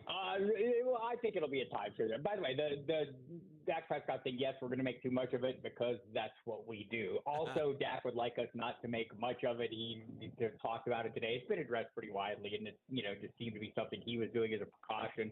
We'll find out more when training camp opens, but my guess is that's closer to the truth than it's something to worry about, is that it's something to not worry about. And by the way, Dak is going later in the top 12 quarterbacks. I mean, 8, 9, 10. I mean, he was quarterback 3 last year. And you mentioned the contract. CeeDee Lamb is the one we're paying the most attention to. Locked in wide receiver 1 overall right now for fantasy purposes. Boy, you watch that team last year, and like, I know Mike McCarthy gets a lot of smack thrown his way, but boy, he can figure out a passing game pretty well. And we saw that in the past with Aaron Rodgers and Vontae Adams, the connection they had. I see this as a similar situation with CeeDee and Dak Prescott in particular. There are certain plays where they scheme up CeeDee Lamb into nearly unstoppable situations where he's running across the field with some poor linebacker or safety desperately trying to keep up and failing miserably to do so. And I mean, I think this is an ideal circumstance. We'll see. CeeDee Lamb, as you mentioned, needs a contract. I'm guessing they're going to end up paying him. It's just a matter of when. And all these things we need to remember. Brandon Ayuk, a similar situation where he'd like to get paid and taking some time. The 49ers have a pretty good history of taking those all the way out to the end. That said Nick Bosa and Deebo Samuel a couple years back. They got that deal done on the eve of training camp. But if this stretches out a little bit, we know they have a built-in connection. We know they don't have to work on the chemistry. We know CeeDee Lamb is up to date on the scheme. So if other people in your league maybe let that concern, because look, the public portion of negotiations are always the most contentious. They're horrifying. Everyone, I'm not playing, I'm sitting out. And ever since Le'Veon Bell, there's always that possibility, right? So I think that's always the least likely on the least likely end of the range of possible outcomes, and things are going to get worked out. And I think that'll be the case for CeeDee and expect a huge season from him. Bob Harris, Football Guys, joining us in the sports bar. Danger and Battaglia on the Fan, talking some fantasy football. And Bob, we've talked to you enough through the course of time, over many, many years, to know that you, sir, a self-proclaimed injury agnostic. That said, I am. Are you concerned about what's going on with Joe Burrow? Are you concerned about the wrist? He's mentioned his football mortality. this offseason. And how concerned are you about investing Right. in the Bengals offense, knowing what we know about that injury from Joe Burrow? Right. So I am injury agnostic, but I'm not stupid. I pay attention to injuries and issues when they're coming up. But for a guy like Burrow, I'm more worried about chronic injuries than guys who maybe are chronically injured. And there's a distinction there, right? Like there are guys who have a knee issue or a certain injury that has been recurring and goes on over time. I think that's when that's when my antennae perk up a little bit. When I say series of different injuries, look, football is a game of luck and collisions and horrible things. And, the one that stands out to me in recent years was Saquon Barkley stepping on someone's foot on a great run and spraining his ankle and missing the like that, right? This is how football works. In Burrow's case, it is the wrist. It's his throwing hand. There is concern until I see him on the field in training camp. And he is a notable misser of training camps, right? I mean, this is not a new thing for him. It seems like annually, even one year the appendix cost him training camp. I would like to see him get in a full training camp, but I think there's a little bit of a discount built into his current fantasy value because of that history. And so I'm more of the notion that I want to cash in on that value. Now, there are other quarterbacks I like a lot more. I think in fantasy football, we've come to view the running quarterbacks as way more valuable. There's a new one of those coming into the league. You guys have one up there in Buffalo as well, and he's more reasonably priced this year than he has been in recent years, and I love that. But there are other guys out there. So I'm not looking at the less mobile quarterbacks as much, but I do think if we see Burrow playing well, we might all be underrating him given the supporting cast he has. Bob Harris, our guest here in the Sports Bar. Bob, we certainly talk a lot of Buffalo Bills football, and talking about that Week 1 opponent, and maybe we're a little more paranoid, but the idea that Marvin Harrison Jr. could be matched up with Christian Benford, I look at Arizona's wide receivers and, okay, Zay Jones, Greg like Marvin Harrison, at what point is too soon for Marvin Harrison in any draft? Because I figure at minimum he's wide receiver 1, but what is the ceiling, what is the floor for the number 3 overall pick? We are already drafting him to ceiling. If you're out there in the best ball mean streets with me, you realize this. He's going right at the turn. I believe he's wide receiver 9 on Underdog Fantasy right now. And so you're going to have to pay a premium for him, right? And I think we have a history of looking, I'm willing to draft players at their ceiling. Obviously, I'm willing to draft in the first round and mostly in the second round. We're drafting at their anticipated ceiling. With a rookie, I have not yet seen that ceiling. And we can go back a couple of years to Clyde Edwards-Helaire. I remember him rising up to 6th overall in ADP and just never quite happened for him because we're looking at the circumstances, the players around them, the opportunities. I think Marvin Harrison Jr. will be fantastic. I think Kyler Murray's in line for a really good year. But if I'm looking at rookie receivers at that point, I did this last year with Bijan Robinson and Jahmyr Gibbs. Similar draft capital expended, similar levels of talent, all those things, except one was going about 3 or 4 rounds later, and I took the one that went 3 or 4 rounds later, and I was pretty happy with the outcome with Jahmyr Gibbs. I'm probably doing the same thing with Malik Neighbors. I realize it's not a great offense of the New York Giants. I realize the quarterback situation isn't ideal. Adam Thielen would like you to know you could be wide receiver 18 playing with one of the worst quarterbacks in the NFL on an offense that scores the fewest points in the league, as he did in Carolina last year. So I'm a little less concerned about that portion of the equation with Neighbors when I'm getting that discount. But both those guys, and I think we've learned over the recent years that wide receivers are showing up for the NFL ready to contribute immediately. And you have one up there that I like an awful lot because he's super reasonably priced in Keon Coleman. Bob, what offenses could surprise us this upcoming season? And on the flip side, what offenses could disappoint us this upcoming season? I think the horriblest ones could surprise because the Barcelona. I mentioned Carolina. They've done a lot of work to turn things around. First and foremost, bringing in Dave Canales, who's had great success in rehabilitating quarterbacks. We saw it most recently in Tampa with Baker Mayfield. Previously, Geno Smith's big comeback year came with Canales involved in that, and also one of Russell Wilson's really good seasons. So, but more importantly, they've added talent, Deontay Johnson. They shored up the middle of that offensive line with a pair of new guards and spent some money there. Again, it's a low bar, so it's pretty easy for them to exceed expectations. I think the Atlanta Falcons are going to make a huge rebound. Love the coaches that they've brought in, not just Raheem Morris, but more notably Zach Robinson, his offensive coordinator. not to mention Kirk Cousins and all the pieces. And so I think, we're finally going to start seeing the usages for Bijan Robinson be more what we want. And Drake London, who, it's easy to forget, was one of the top prospects. Many people considered him the top wide receiver coming in the draft when he was a rookie. So, and maybe even Kyle Pitts will benefit from having a decent play caller, or at least a play caller interested in using him. All due respect to Arthur Schmidt, there was some odd stuff going on in Atlanta prior to this year. So, I mean, that's an offense that I think can immediately turn it around. I mean, some of the teams that could disappoint are the teams that kind of were surprisingly great, and I think Houston's going to be fantastic. I mean, it's a brief run, right? So we don't have a lot of history to hang our hat on. We're going to draft the heck out of those guys, including Stephon Diggs. I wonder if we're not going to overpay for some of those pieces.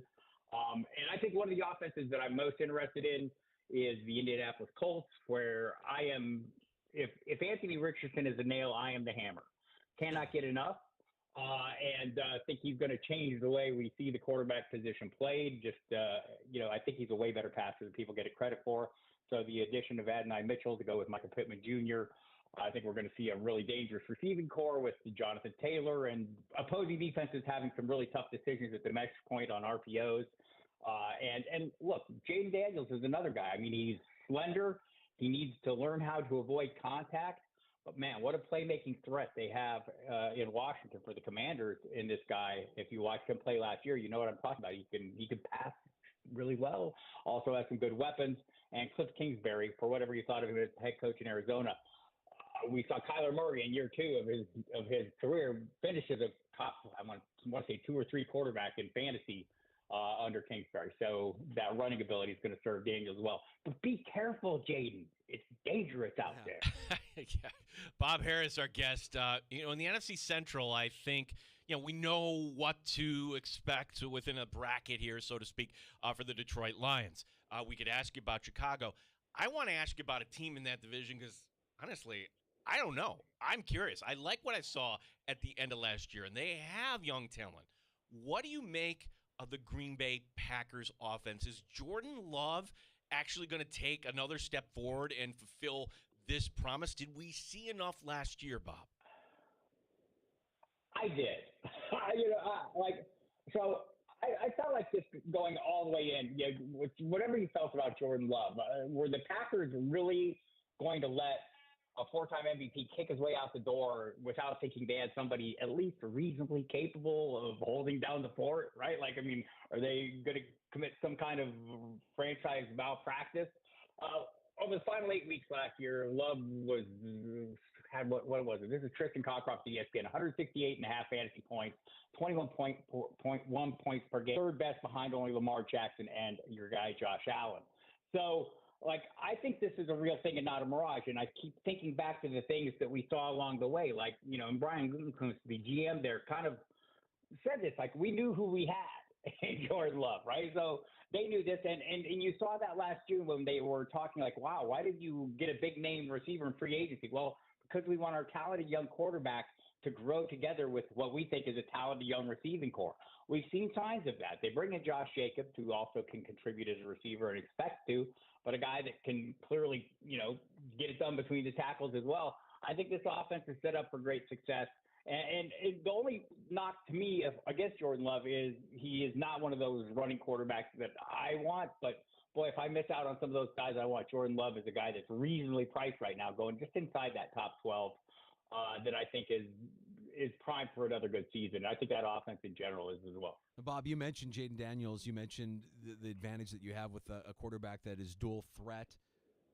Noticing the conspicuous departure of Caleb Williams from your list of quarterbacks there. Indulge this Bears fan and let me know that things are going to be okay with the Chicago offense. What are your thoughts on the moves made to try and turn things around there in Chicago? Well, I think you could say the Bears have learned lessons from their experience with Justin Fields. And the first lesson is get some help for your talented young quarterback so he doesn't come out, and have to carry the team on his own. And I think the Bears have done that. And I want to go back to, Daniel Jeremiah, NFL Network said, at draft time is Caleb Williams has franchise-altering upside. And what franchise needs its upside altered more than the Chicago Bears? And I think that is correct to do, and look, he is mobile.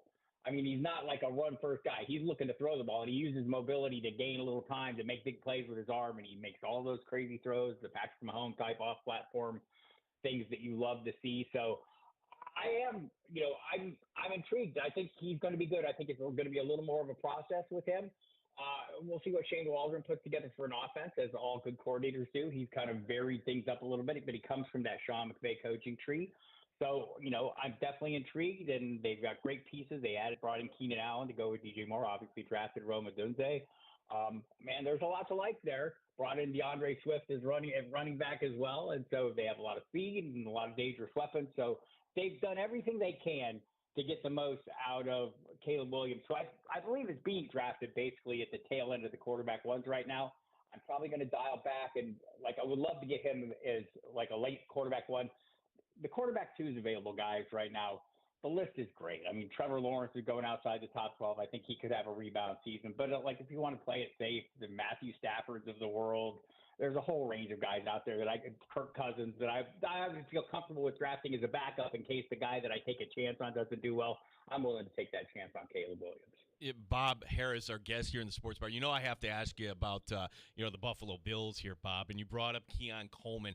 I'm going to bring up another receiver, and I feel like sometimes I'm on an island. Some people call me crazy on this, but a receiver entering year 3, and if you took the number of targets and you multiplied that, if he became a wide receiver 1 in terms of the target share, the yards, the receptions, they would be top 10 fantasy-wise. Now, I understand that's not how the world works, but your thoughts on Khalil Shakir entering year 3, and how does the ball get divvied up now in this Buffalo offense without Stephon Diggs?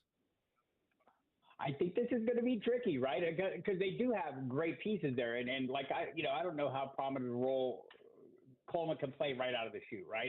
But I do think it can be something in the red zone. But if we came out of the season and Dalton Kincaid was the most targeted receiving asset in this offense, I would not be terribly surprised. I talked to Ryan O'Halloran from the Buffalo News, and he was a really straight shooter and not a hyperbolic guy. And he said, if Curtis Samuel caught 100 passes, it wouldn't be totally shocking, right? A newcomer coming in, familiar with Joe Brady. So I think this is going to be spread out a little more. And Khalil Shakir being a top piece in this offense is well within the range of possible outcomes. I think, that's the thing. All these guys are reasonably priced. You can take a chance on the one you believe in, including Coleman, including Shakir, including Curtis Samuel, all cheaply priced. Dalton Kincaid's kind of moved up into that upper echelon of the elite tight ends in fantasy without us having a whole lot to hang our hat on other than the anticipated role in the talk during his rookie season.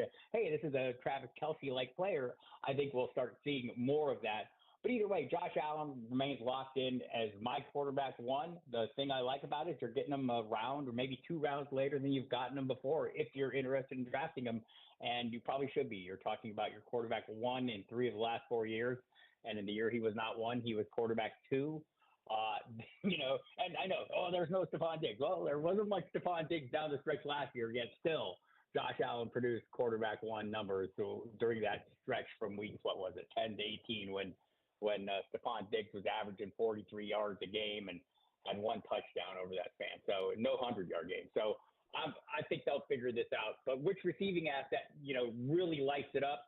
I think that's still an open question, and all of them are reasonably priced enough that you could take your chances with them. Bob, love having you on with us here in the Sports Bar and getting caught up. And since the last time we've had you on, we've got a change of scenery. Tell us about what you're doing at Football Guys, the new guy at Football Guys, and how we can take advantage and use Football Guys and the knowledge of Football Guys to our advantage this fantasy football season. I am the new guy, but I've been around. They're friends for many years. I was around when the site started up, had a hand in getting it up off the ground with my friend Joe Bryant, and so he is still there. Great crew there. I mean, really top-notch people. 3 different YouTube channels, tons of video content, including the Great Sigma Bloom and Cecil Lammy, Dave Cluzy, Alfredo Brown. We've got a whole Dynasty channel with Jeff Bell and Jagger May. So tons of content available, ongoing stream of articles. Go check it out. Get the free daily email update. Give you everything you need to know. It sets the table for if you want to get into the elite packages and some of the pay packages, which I think are phenomenal. Best value in all fantasy sports. So head to Football Guys right now and check it all out. Bob, I feel just a little bit smarter today having you on the show here. Thanks so much for your time today. Appreciate it. Let's do this again. I I appreciate you guys having me on. We'll talk soon. Thanks, Thanks, Bob Bob. Harris. Footballguys.com joining us here in the Sports Bar. You can follow him on X at Football Diehard. He is a wealth of knowledge. Man, try to keep up with Bob. Bob knows his stuff. I think he's right on the don't overdraft Marvin Harrison Jr. thing. The idea that maybe you, like neighbors, there's going to be other young receivers you don't know about that you're not going to have to pay the freight on. That's correct. And I think you want to see it too, right? Like maybe you see it in the preseason. Maybe you see enough if he's out there enough for you to, in a small sample size, be like, oh, yeah, they're going to make sweet music together. Murray to Harrison, get ready for it. But have you looked at the rest of that receiving core in Arizona? That's what we're going to be talking about leading up. Michael Wilson, Greg Dorsch, Zay Jones is now in Arizona. Hey, all right. Yeah, no, the ball should be going to your number 3 overall pick. Right. And I think defenses will also be keying in on that number 3 overall pick. Happy hour is right around the corner here in the Sports Bar. We have plenty of time for your phone calls at 866-4326. Love your comments. Love your subscriptions on YouTube. You can watch us. Our Sports Bar channel there on YouTube is at The Fan Rochester, also streaming on Twitch at The Fan Rochester, as well as Gino and I just counting down the days till we get to training camp here, just over 2 weeks away. Yeah, and the next time you're over on that side of town, and maybe you go by that every day, you go by the Fisher campus right now, it looks like training camp already. See, what we don't realize is that the rookies, they're all in town next week. Mm-hmm. The rookies come in a week sooner. That is closed to the media, is closed to the fans, but McDermott, Bean, everybody's already on campus next week. Yeah, exciting time, and appreciate a guy like Bob Harris taking time out of his day to set us up for the upcoming season for not just fantasy, but just for the NFL in general. We'll break down some of what we learned from Bob Harris. Next, we'll take your calls. Again, 866-4FAN, 585-866-4326.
Rochester, the sports leader. 95.7 FM and AM 950. The Fan, Rochester.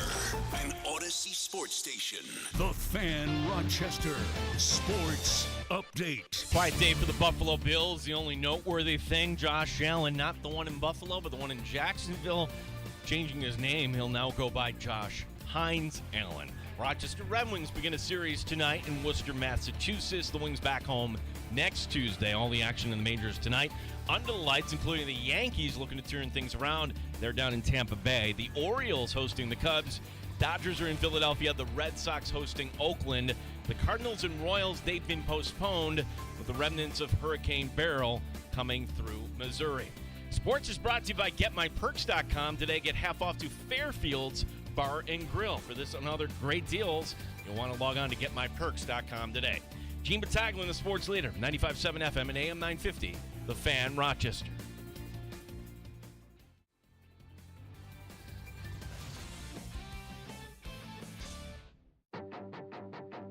The Sports Bar with Danger and Battaglia. And they look to me better now. Certainly Mitch Morse is a subtraction, but now you've got Connor McGovern over there. And from the off-season interviews we've seen with him, he's chomping at the bit to get the place out, which I was like, oh, no wonder they said goodbye to Mitch Morse.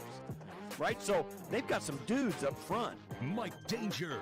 If you're a Yankee fan, I'm speaking to you right now. You understand the amount of variance that goes in baseball because in the last 15-plus days, you saw your team go from the best in the bigs to one of the worst in the bigs. Gene Battaglia. Sabres didn't spend any money. The big trade never really happened. And yes, there were other trades and other movement, but nothing that's going to get you, the Sabre fan, excited. 95.7 FM and AM 950, The Fan, Rochester. Ole, ole, ole, ole, ole. Spain advances in the Euros, Gino. I'm a happy man. I've been distracted all afternoon. Who do they play now? They'll play the winner of the Netherlands and England. That semifinal tomorrow afternoon. Same time. The Euros and the Copa going on at the same time, and we're all sad that we still haven't figured out soccer in our country. The Team USA is a joke. Yeah. They're a laughing stock. They can't get out of their own way. They can't figure it out. The analysts that cover U.S. soccer, they're at wit's end. They really – I mean, I watched Team USA's last match against Uruguay. They needed to win. No, they didn't even need to win. They just needed a result better than I want to say it was Panama's result. Yeah, I think it was Panama. And they couldn't get it done. And Uruguay is a better squad, obviously. But Team USA, the entire – the officiating was poor. But it was like – it was bad. But it's not the reason why they lost. Like, we are so quick to point the finger. Officiating. They can't win. How can they win if they took 3 shots? Like, guys, you're going to have to score goals if you're going to win games. And they didn't even do that. So, yeah, they're kind of pathetic. And I know that, Gene, you're like casual. Not even casual. Would you even say you're a casual soccer guy? No, I'm not. But see, here's the thing that I think is unfair. That if I'm not into it, doesn't mean I hate it. Right. Like somehow, like when the topic is soccer, maybe this is like from Rome over the years. Like, hey, if you're not into it, you hate it. I don't hate soccer. When the World Cup comes around, I'm into it. When the Olympics are coming around, I'm into it. I can kind of relate to somebody. Maybe we all have a family member, maybe a friend that, yeah, the NFL's not really my thing, but they're not a hater. I'm not talking about the sports ball person that's trying to, just be a contrarian. Oh, it's they're like, too cool for school. No. Tell me about your sports ball game. No, that's not it. Yeah. That's not it. I recognize that you and there are a lot of people that love the beautiful game, and that's totally cool. I just can kind of relate to, like, if somebody's like, oh, yeah, like they couldn't name a Buffalo Bill other than Josh Allen right now. Right. That's how I am with soccer. I'm aware that the U.S., we're not very good right now. I'm aware that these FIFA tournaments right now going on, it's kind of not the real thing, but it means a lot to a lot of people. It's really the World Cup every 4 years around. And I'm also aware that, hey, where we had this perch for the women, We don't anymore. Mm-hmm. It's not like they're going to turn on the switch and then, hey, we're going to be the champions again. No, I think the world is caught up on the women's side. The world is caught up on the women's side. The men can't, and you'll hear the same thing about Team USA. Well, if we had our best athletes playing soccer, imagine LeBron James playing soccer. It's like, well, maybe, yeah. I just think it means so much more to the other countries around the world that they have this. I mean, you see some of the images from, the Spain victory today, the watch parties and everything going on. I mean, we see that kind of stuff when the Sabres are in the playoffs, when the Bills are in the playoffs, right? Like it's that kind of pandemonium, and I love it. I love the action. And I also have an attraction to it because my daughter played for so many years, and I'm not going to pretend to be an expert on soccer. I don't know a lot of the skill that goes into it. I don't know a lot of the strategy that goes into it, but I can watch enough to know, like, okay, they look good, they don't look good. And my daughter and I watch it, and I've been distracted all afternoon. She keeps texting me. She's giving me, like, play-by-play because she knows I have it on, but she knows I'm not fully watching it, so I get a little play-by-play text from my daughter throughout the course of the afternoon here. So I apologize if I'm a little distracted.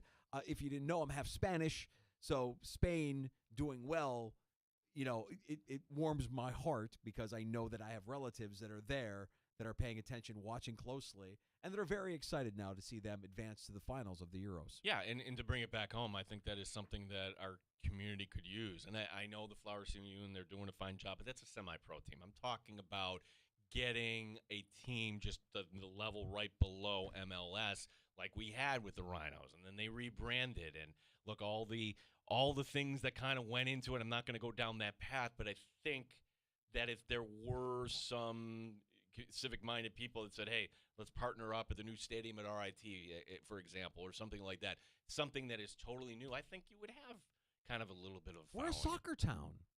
I know, like, it doesn't feel like it right now. Well, but you have enough families in our community that have invested in the sport, their time, their money, the traveling, everything that goes into, the youth portion of the sport, that I think that that's not any different than hockey or any other sport. What I'll say is, to your point, that go on the west side.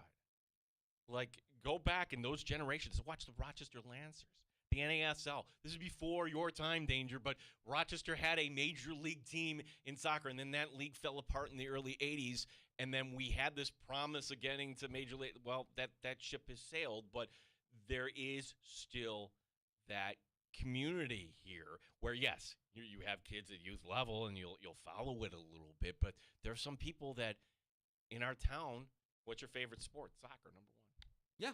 We know somebody like that. Everybody knows Joey like Dryer Sheets in my neighborhood, Yeah. soccer guy. Big time. Yeah, you I don't know, at this time of year, specifically like this window that we're in right now, this kind of like sports purgatory where it's really baseball and that's it. The playoffs are done. The Stanley Cup is over. The NBA season is up. You're really like left with baseball, and I know some would say the WNBA. I think you know my stance on that. I'm waiting for that product to kind of catch up to all the talk around it. Oh, are you kidding me? It's Magic and Bird and Reese and Clark right now. I It's get fun. it. I mean, it's fun. It's being positioned. The rivalry is there, and they're doing everything they can. I don't know. Maybe it's me. Every time I tune in, I see. I tell you what, 2 weeks from now, poof. Right. It's all out the door. Right. It's all out the when door. football starts. Yeah. So, but being in this kind of sports calendar purgatory, seeing a soccer match like we just did, or seeing a Copa match tonight with Canada. Canada and Argentina. And I don't think the sport did itself any favors, Danger. Maybe from their pocketbook, maybe in the other parts of the world they don't care. But I feel like we kind of missed out on the last World Cup. Did we not? Right in the middle of football season or at the tail end in December, that felt very strange. They're taking it over to Qatar. Like, the World Cup should be in the summer.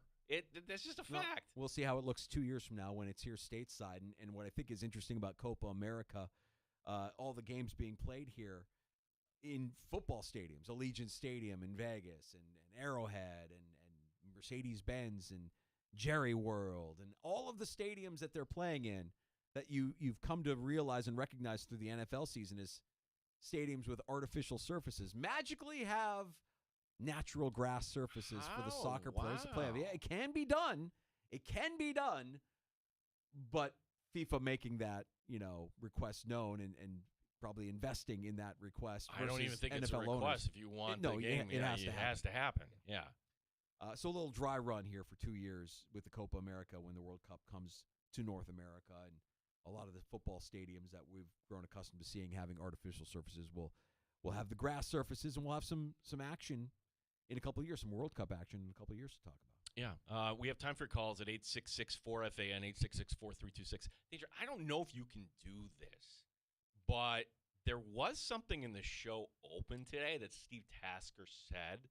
And good job, by the way. Dan DeLorean, he is going to a wedding, and guy never takes any time off. No, Dan DeLorean is a psychopath. Yeah. Never takes a day.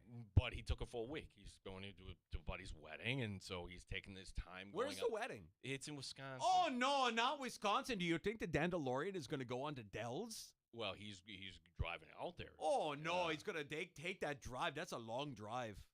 So out there to Wisconsin. This is intern Zach putting that together, but something Steve Tasker said that, wait a second, does that actually sound right? The idea that the Bills' offensive line could be better this coming year than last year? Look, last year you had the continuity. You had Mitch Morse. You're changing 3 positions if you're counting David Edwards sliding into left guard here. Or is he onto something here, Danger, that with Connor McGovern, his true position being center, that he actually may be better than the guy you let go?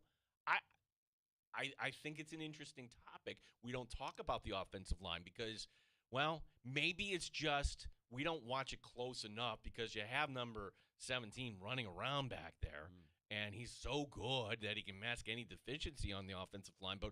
And we think of the Dallas game last year where Mitch Morse and his teammates absolutely mauled the Cowboys, but could the offensive line actually be better this year than they were last year? It's not sexy. I mean, nobody, spends a lot of time talking about offensive line and technique and what makes a good offensive line a good offensive line. The biggest thing that makes me nervous about the offensive line for any team in any season is their ability to stay healthy. And I think it's unrealistic to think that this year's team is going to be as healthy as last year's team was. Last year's offensive line, they played every game together. There were no injuries to speak of.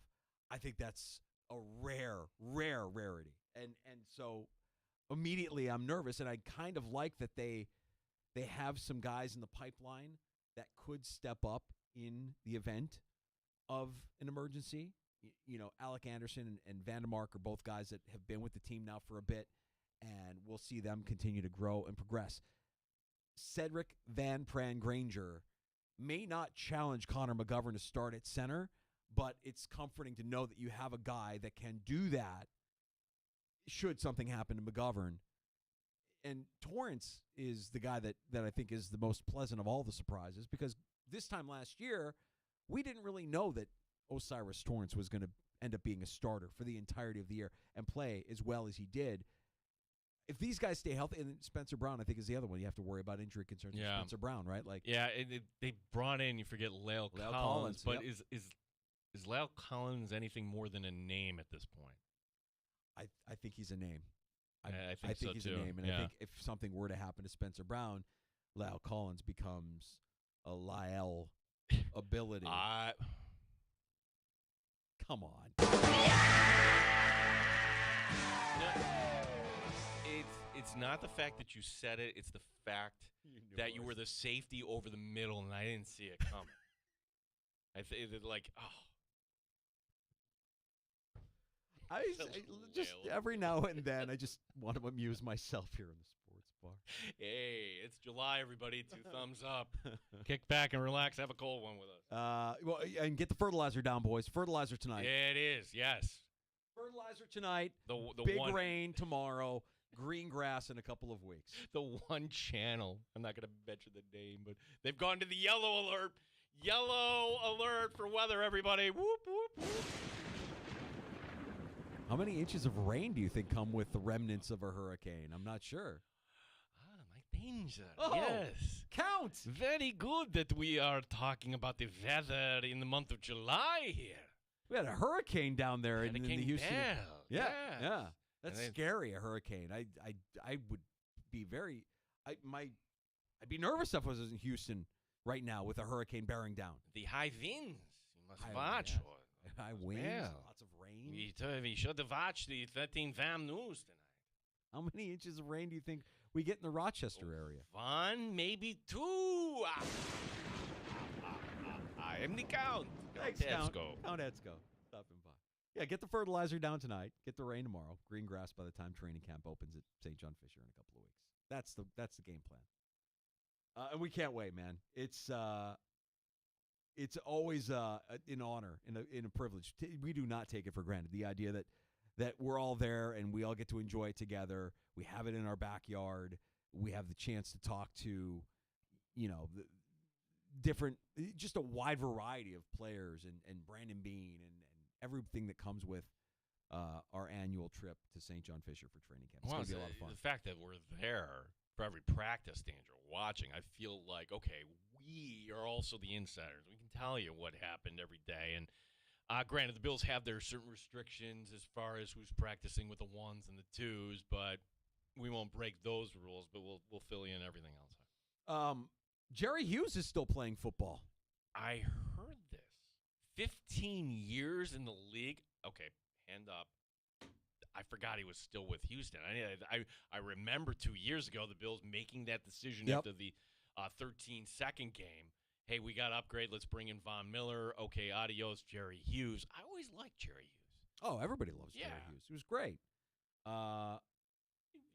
Aside from the personal foul call that hurt your team, I'm thinking the peak that was peak Rex Ryan. Where he was another 15. Right.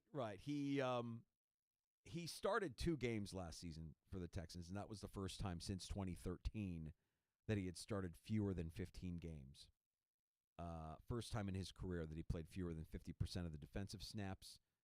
He had 3 sacks just last season. In 2022, his first season in Houston, 9 sacks. 9 times. 35 one-year deal with the Texans. Jerry Hughes will be working with Will Anderson, Daniil Hunter there, pass rushing tandem, so he'll be behind those guys. That is another storyline heading to camp, too, and I'm not suggesting the Bills should have brought back Jerry Hughes. Not at all. Like, Jerry Hughes is a depth piece, but there's been years like, wow, look at all this talent on the Buffalo Bills. Well, Rousseau and Epineza, Daquan Jones, Ed Oliver, Von Miller. Then what? You're hoping that you get one of these no names to kind of pop and kind of go ahead. If you're banking on an Eli Anku or something like that, I'll put it another way, Danger. Look, if there's any money left in the kitty here for Brandon Bean, that might not be a bad area here because we could talk about the areas of concern and bring up the offensive line. Sure, not an area of concern. Wide receivers, oh my gosh, it's going to get a lot of attention, a lot of inexperience. Not an area of concern. Getting pressure on the quarterback, I'm not sold here. I wonder what Dwayne Smoot has left in the tank coming in from Jacksonville. Yeah. Kind of an under-the-radar signing.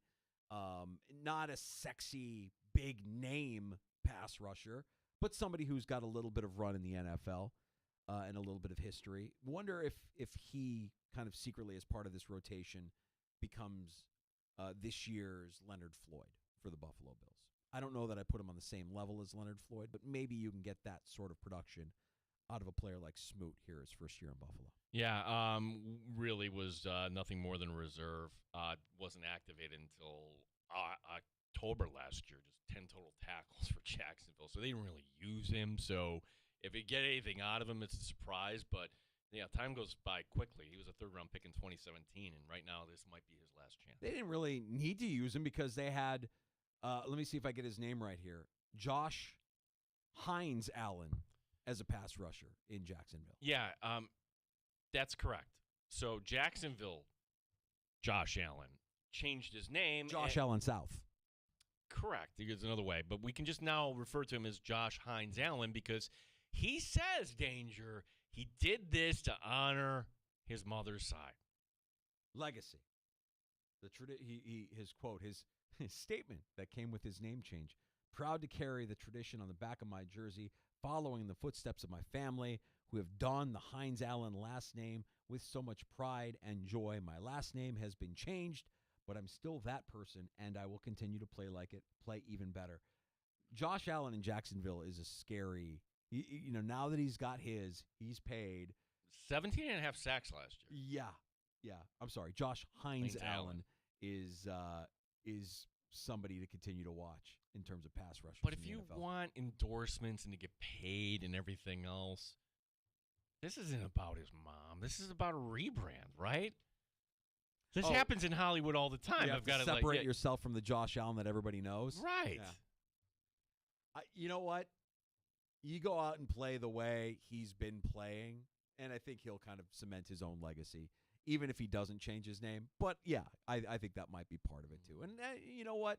I want to believe that this is to expand the legacy of his family name. That would be nice, that it wouldn't just be a business move. But I'm sure that business did cross his mind when he made that decision. So Josh Allen South rebranding Josh Hines Allen, your pass rusher for the Jacksonville Jaguars.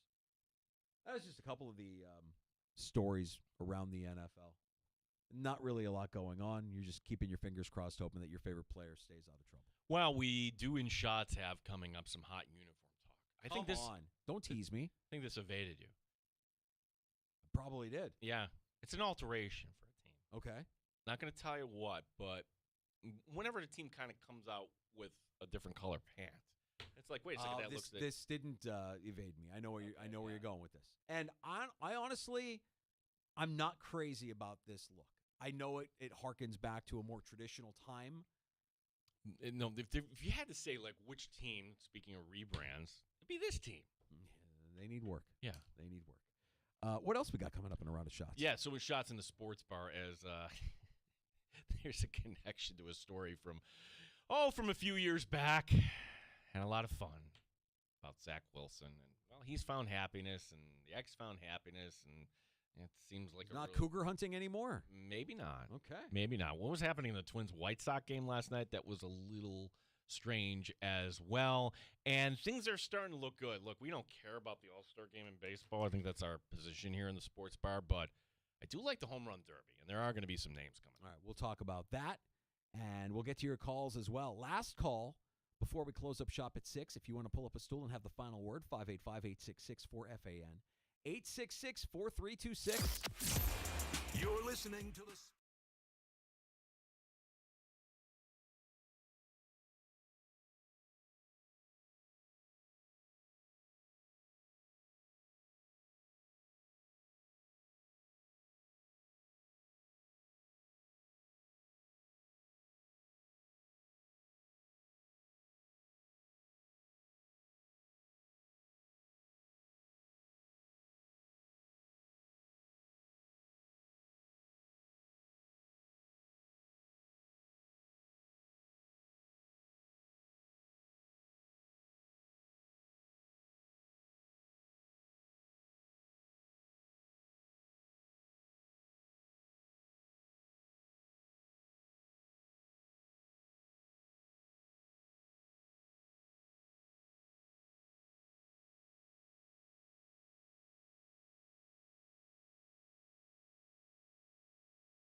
Sports Update. Rochester Red Wings beginning a series tonight in Worcester, Massachusetts. They are back home coming up next Tuesday. All the action in the major leagues under the lights tonight. The Yankees are down in Tampa Bay. The first-place Orioles beginning the series at home against the Cubs. The Dodgers are in Philadelphia. The Red Sox at home against Oakland. Sox note here, Rafael Devers has been scratched from the All-Star game. He's got a shoulder injury. Cardinals and Royals tonight. That has been postponed already with the remnants of Hurricane Beryl coming through Missouri. Spain advancing to the Euro final, 2-1, the win over France. Sports brought to you by GetMyPerks.com, where today, amongst many great deals, you can get half off to Fairfield's Bar and Grill. For all these great deals, log on to GetMyPerks.com today. Gene Battaglia, the sports leader, 95.7 FM and AM 950, The Fan, Rochester. The only way to take the Fan Rochester with you is the free Odyssey app. Download it today and follow the sports leader, 95.7 FM and AM 950, The Fan, Rochester. All right, let's get to a round of shots in the sports bar with Danger and Battaglia. No, we're not going to have Aaron Judge or Shohei Ohtani in the home run derby next Boo. week. But, Danger, the field is looking okay here. Of course, you're going to have Pete Alonso. I mean, the guy lives for it. That's his thing. Also committed, Gunnar Henderson of the Orioles, Marcell Ozuna of the Braves, and another young star of the game, Bobby Witt Jr. of the Kansas City Royals. And that's only half of the field right now. 4 slots still open. All right, so out of those guys, who you got? It's still Alonso. He's still Alonso? Yeah. Alonso's your guy. Yeah. Where's Alonso going to be after the trade deadline? I think they take it to the end here. I don't think they move him. Really? I think this is what baseball wants, Danger. They want every team the illusion that you're still kind of in it. Yeah. But will the Mets actually pony up? I wouldn't do it. Not for a first baseman, not at that position. Out of the guys that you just mentioned, the guy I like is Bobby Witt Jr. I think Bobby Witt Jr., out of those 4, I don't know the rest of the field. I'm kind of bummed that you don't get to see a bigger bat like Judge or Ohtani in there. But at this point, it's too big for them. Look, when Judge did it the 1 year one, and then everybody points to it afterward because I believe it to be true. Like, it can mess with some guy's swing. I don't understand that. And that has to be explained to me. Like, how participating in the home run derby. Well, you're just going up there and you're taking swings for the wrong reason. If you put all that, then you develop bad habits. Yeah, but it's one night of bad habits versus all of the reps that you take through the course of batting practice every single day during the season. Does it really affect you that much? Or is it a convenient excuse? Well, Judge went into the tank that He year really afterward. did. Yeah, I remember. So that was the thing everybody pointed to. And so do you want to run the risk when the Yankees right now are kind of – he's better off taking the time off here. I understand. Yeah. I understand. I just think that you and I might differ on this. Like, I'm actually this year with the amount of young names and young talent. I know that we don't know all of the guys that are going to be in the All-Star game because it's their first time being in there. I think that's going to make it fun, more watchable. You're not into it at all? No, it's home run derby. No, nope. I should say this. Baseball should do the smart thing, start schemes. And I'll watch that. That would be great. Yeah. I don't know that they'll do but the then, right thing. then they'll pitch one inning. And I'm like, all right. Even if you see him pitch one inning and he's throwing heat in the All-Star game or he strikes a big name out, that would be fun.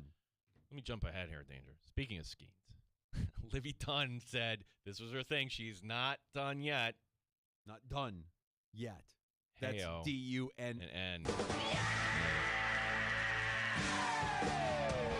LSU gymnast and influencer extraordinaire Livy Dunn announcing that she'll use her 5th year of eligibility to compete for LSU. Of course, she is a millionaire now, and she's also the girlfriend of the aforementioned Paul Skeens. You know, what's interesting about Livy Dunn is the rise in notoriety and her status as an influencer. Show me the gymnast who is not blonde, tan, and attractive that the algorithm has been kind to, that has gained the kind of notoriety that Livy Dunn has. Oh, I would think that anyone going to the Olympics probably sees that at this, but this is just the market dictating things, right?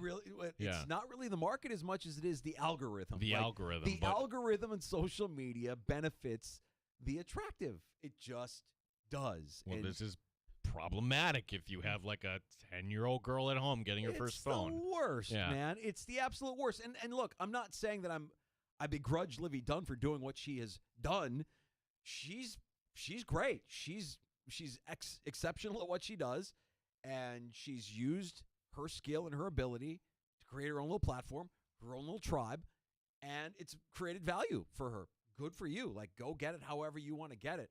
But I also think it's interesting that when you talk about the world of influential college athletes, it's her and what other gymnasts, the Olympic gymnasts that we should know the names of, aren't getting that same kind of run because, well, they don't look like Livy Dunn. Well, and this is good that enough time has passed here. The fifth year, that's it. This is the last year that the NCAA is going to allow this because the fifth year is meant for, hey, you experienced this through COVID, you get another year. No. Like everybody else now that is coming through, you get 4 years and that's it. And you'd have to riding apply. the COVID wagon. That's the fifth year. Yeah, that's right. Yeah, I guess it would still count. Yeah. Yeah.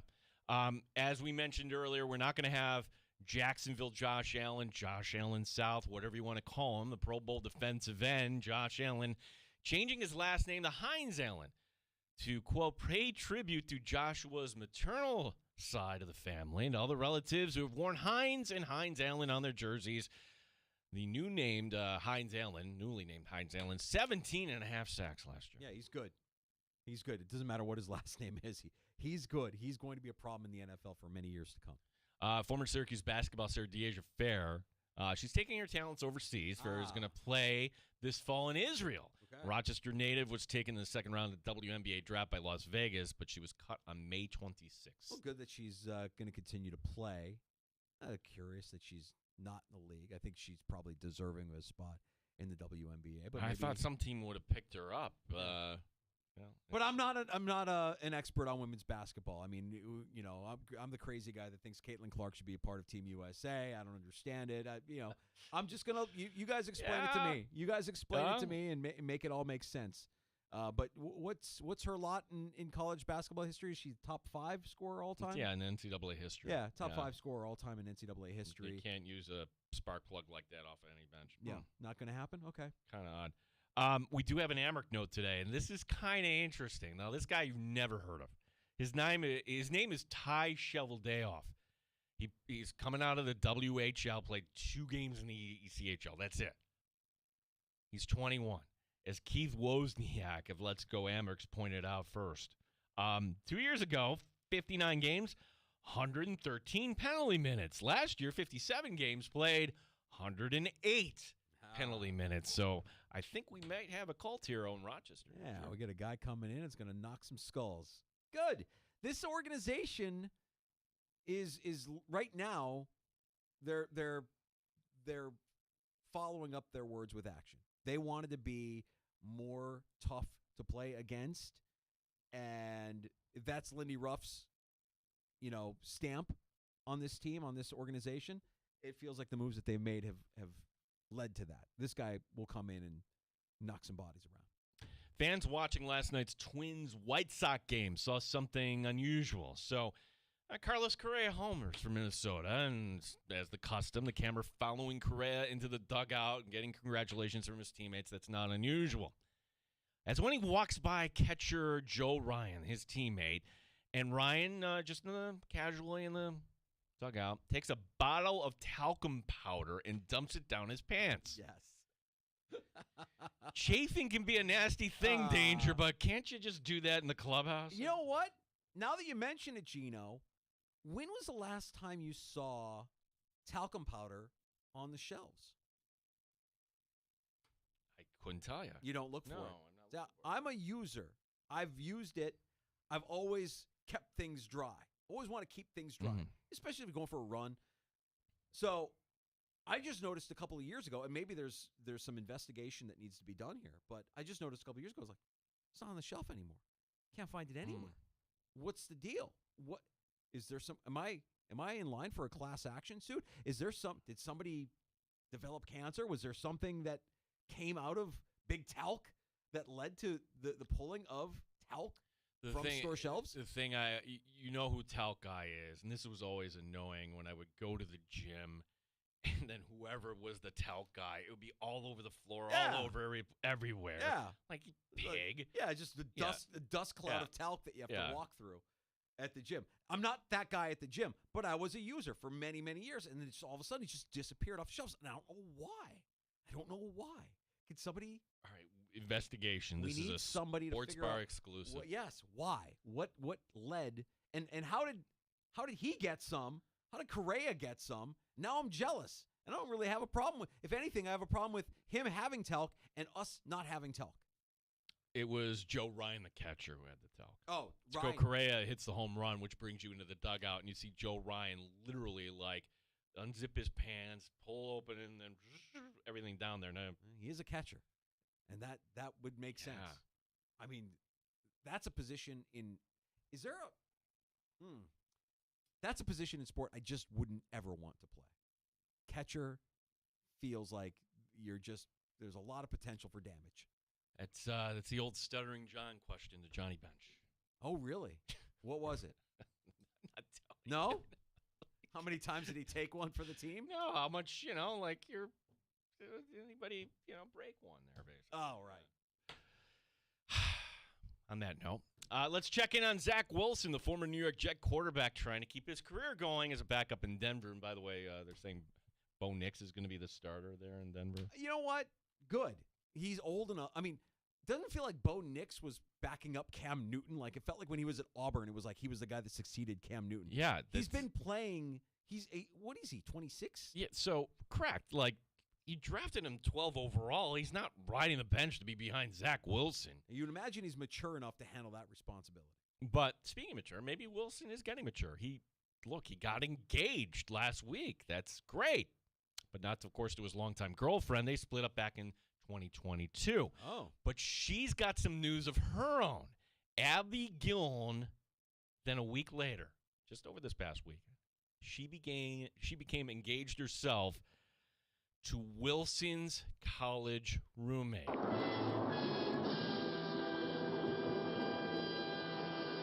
The guy's name is Dan Milne. He's a wide receiver now with the Washington Commanders. Abby stated in a since-deleted post, this is going back to the breakup, that she did not break up with Zach for Dan, but because, and you'll remember this story, Wilson allegedly slept with his mom's best friend. So his last name is Milne, and her I must have this Gilney, Milne. Gilney and Milne? Yeah. Abby Gilney, Dan Milne. She has an affinity for the hard E sound at the end of her name, so she's going to marry into that. That's a little bit of a stab in the back, is it not? Gonna marry the college roommate after. Who's at fault here? Like that's breaking the guy code, right? Like if you can't be like, hey, come to my arms, son. He hurt you by sleeping with. Yeah, you don't think Susan. You don't think Zach is getting an invite to that wedding? No. College roommate doesn't matter. No. You're not coming to the wedding. No, and of course in this day and age, whenever you get engaged, you have to post every single picture. I'll say this. Here, I'll answer the question. Who was in the wrong? Zach Wilson is in the wrong. You're in a relationship and you slept with your mom's best friend. Geez, I don't know. How'd you think she was going to react to that?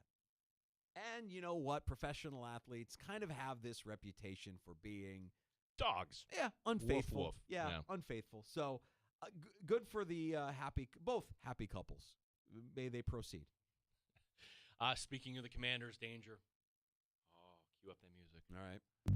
Yeah. Look, this might not be the hottest of hot uniform talk, but again, anytime we have hot uniform talk from the NFL, we want to pass it along to you.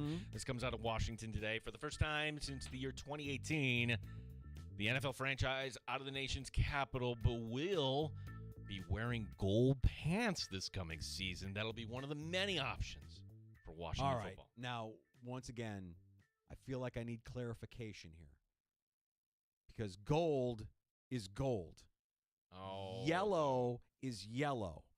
They've worn yellow. They've worn gold. Which one is it? This would be So if they're wearing the gold pants, I'm excited. I would like to see what that looks like. If they're wearing the yellow pants, nah.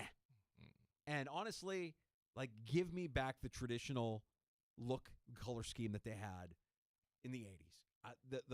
Give me the white pants and the burgundy jerseys. Right, and get rid of the Commanders. That's ick.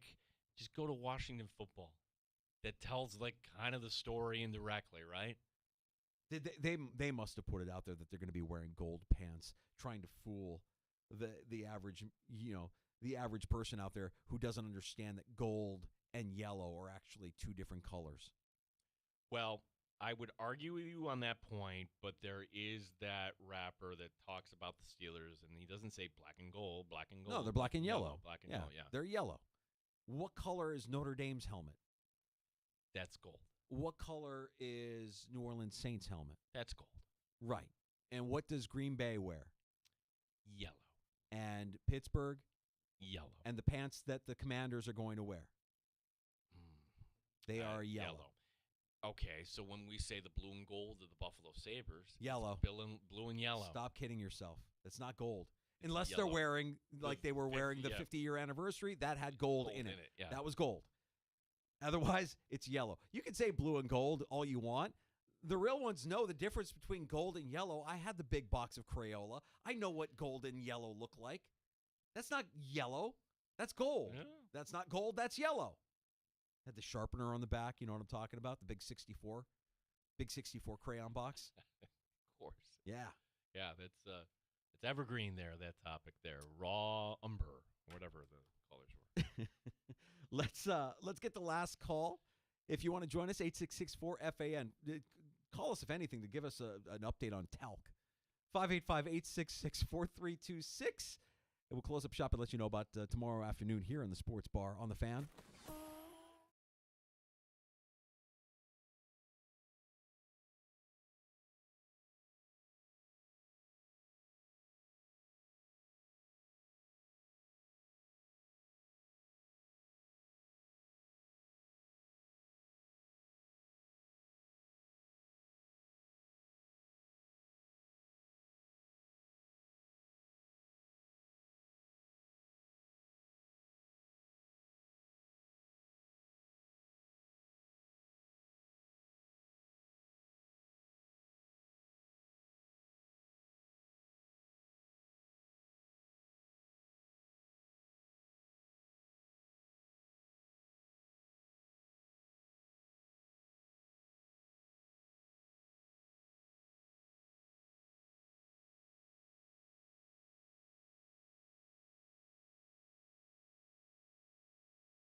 FM and AM 950 The Fan, Rochester.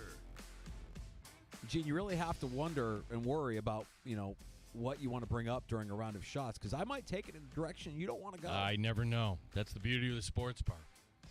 So you talk about the Twins catcher dumping some talc down his pants for the entire world to see, and I immediately become jealous. I'm like, when did it happen? When did talc all of a sudden leave stores? You can't find it anymore. One of the things, like Gold Bond. Remember Gold Bond? It's Yeah. fantastic. Fantastic. If you're a runner, if you're somebody who spends a lot of time outside, keep things nice and dry, and all of a sudden it's gone. And so you're telling me that pro athletes can use it, but we, the common folk, cannot? Okay, so we got Randy on the line listening from Rochester. Hey, Who's got Randy. the answer. Hey, Randy. Hello. So, Randy, you did a little investigative journalism here for it. You found out why we can no longer access talc. Yeah, so apparently there was some misinformation that came out about it a couple years back that the talcum that they were using that they ground down contained asbestos. So Johnson & Johnson ended up getting sued by a ton of people that ended up with cancer because they linked it to cancer. And Johnson & Johnson, in wake of all of the being sued, they pulled baby powder with talcum in it off the market, and every other company followed suit. So that is proven, or is that actually the misinformation that you're talking about? It must have been proven then, right? I would assume it's proven. Let's see. Does somebody want to tell the Minnesota Twins that they're giving themselves cancer by using talcum powder in the dugout? I don't know if they're using. I mean, they have stuff on the market that's similar to it, but Okay. I don't know if. This is all like I'm doing the Googles right now. All right. J&J's bankruptcy plan to end talc lawsuits. I mean, all this other. So this was this is a big deal. story. No wonder Woody Johnson's, doesn't have his head on straight. The Thank owner you, of the Jets. Randy. Appreciate that, Randy. Thanks for clearing that up for us. I just miss it, man. I was a user. I would buy that stuff and use it frequently. Wow. So this was back in May. I just did a Zach whatever his name is. Wow. $6.848 billion to sell all this. Wow. Johnson & Johnson. Wow. Wow. I don't know. Should I be a part of that class action? I think I should. You know what? I was a Gold Bond guy. Now that I think about it, wasn't the baby powder guy. I was the Gold Bond guy. Tomorrow on the show, we'll talk some more baseball. Jim Riley, the Barreled Up podcast, the exclusive on the Odyssey app. Ballcap Sports, one of our favorites. Ooh. Do you see what series is coming up this weekend? Yankees, Orioles. Going to be fun. Ooh. Yeah. And Riley there in the Delmarva region, so we'll get his take on the Orioles and that look ahead to that series here coming up this weekend. If you missed any of today's show, you can find it wherever you get your podcast. Search out the Sports Bar. That includes Apple Podcasts, Spotify, and the free-to-download Odyssey app. JR Sport Brief next on the Fan Rochester.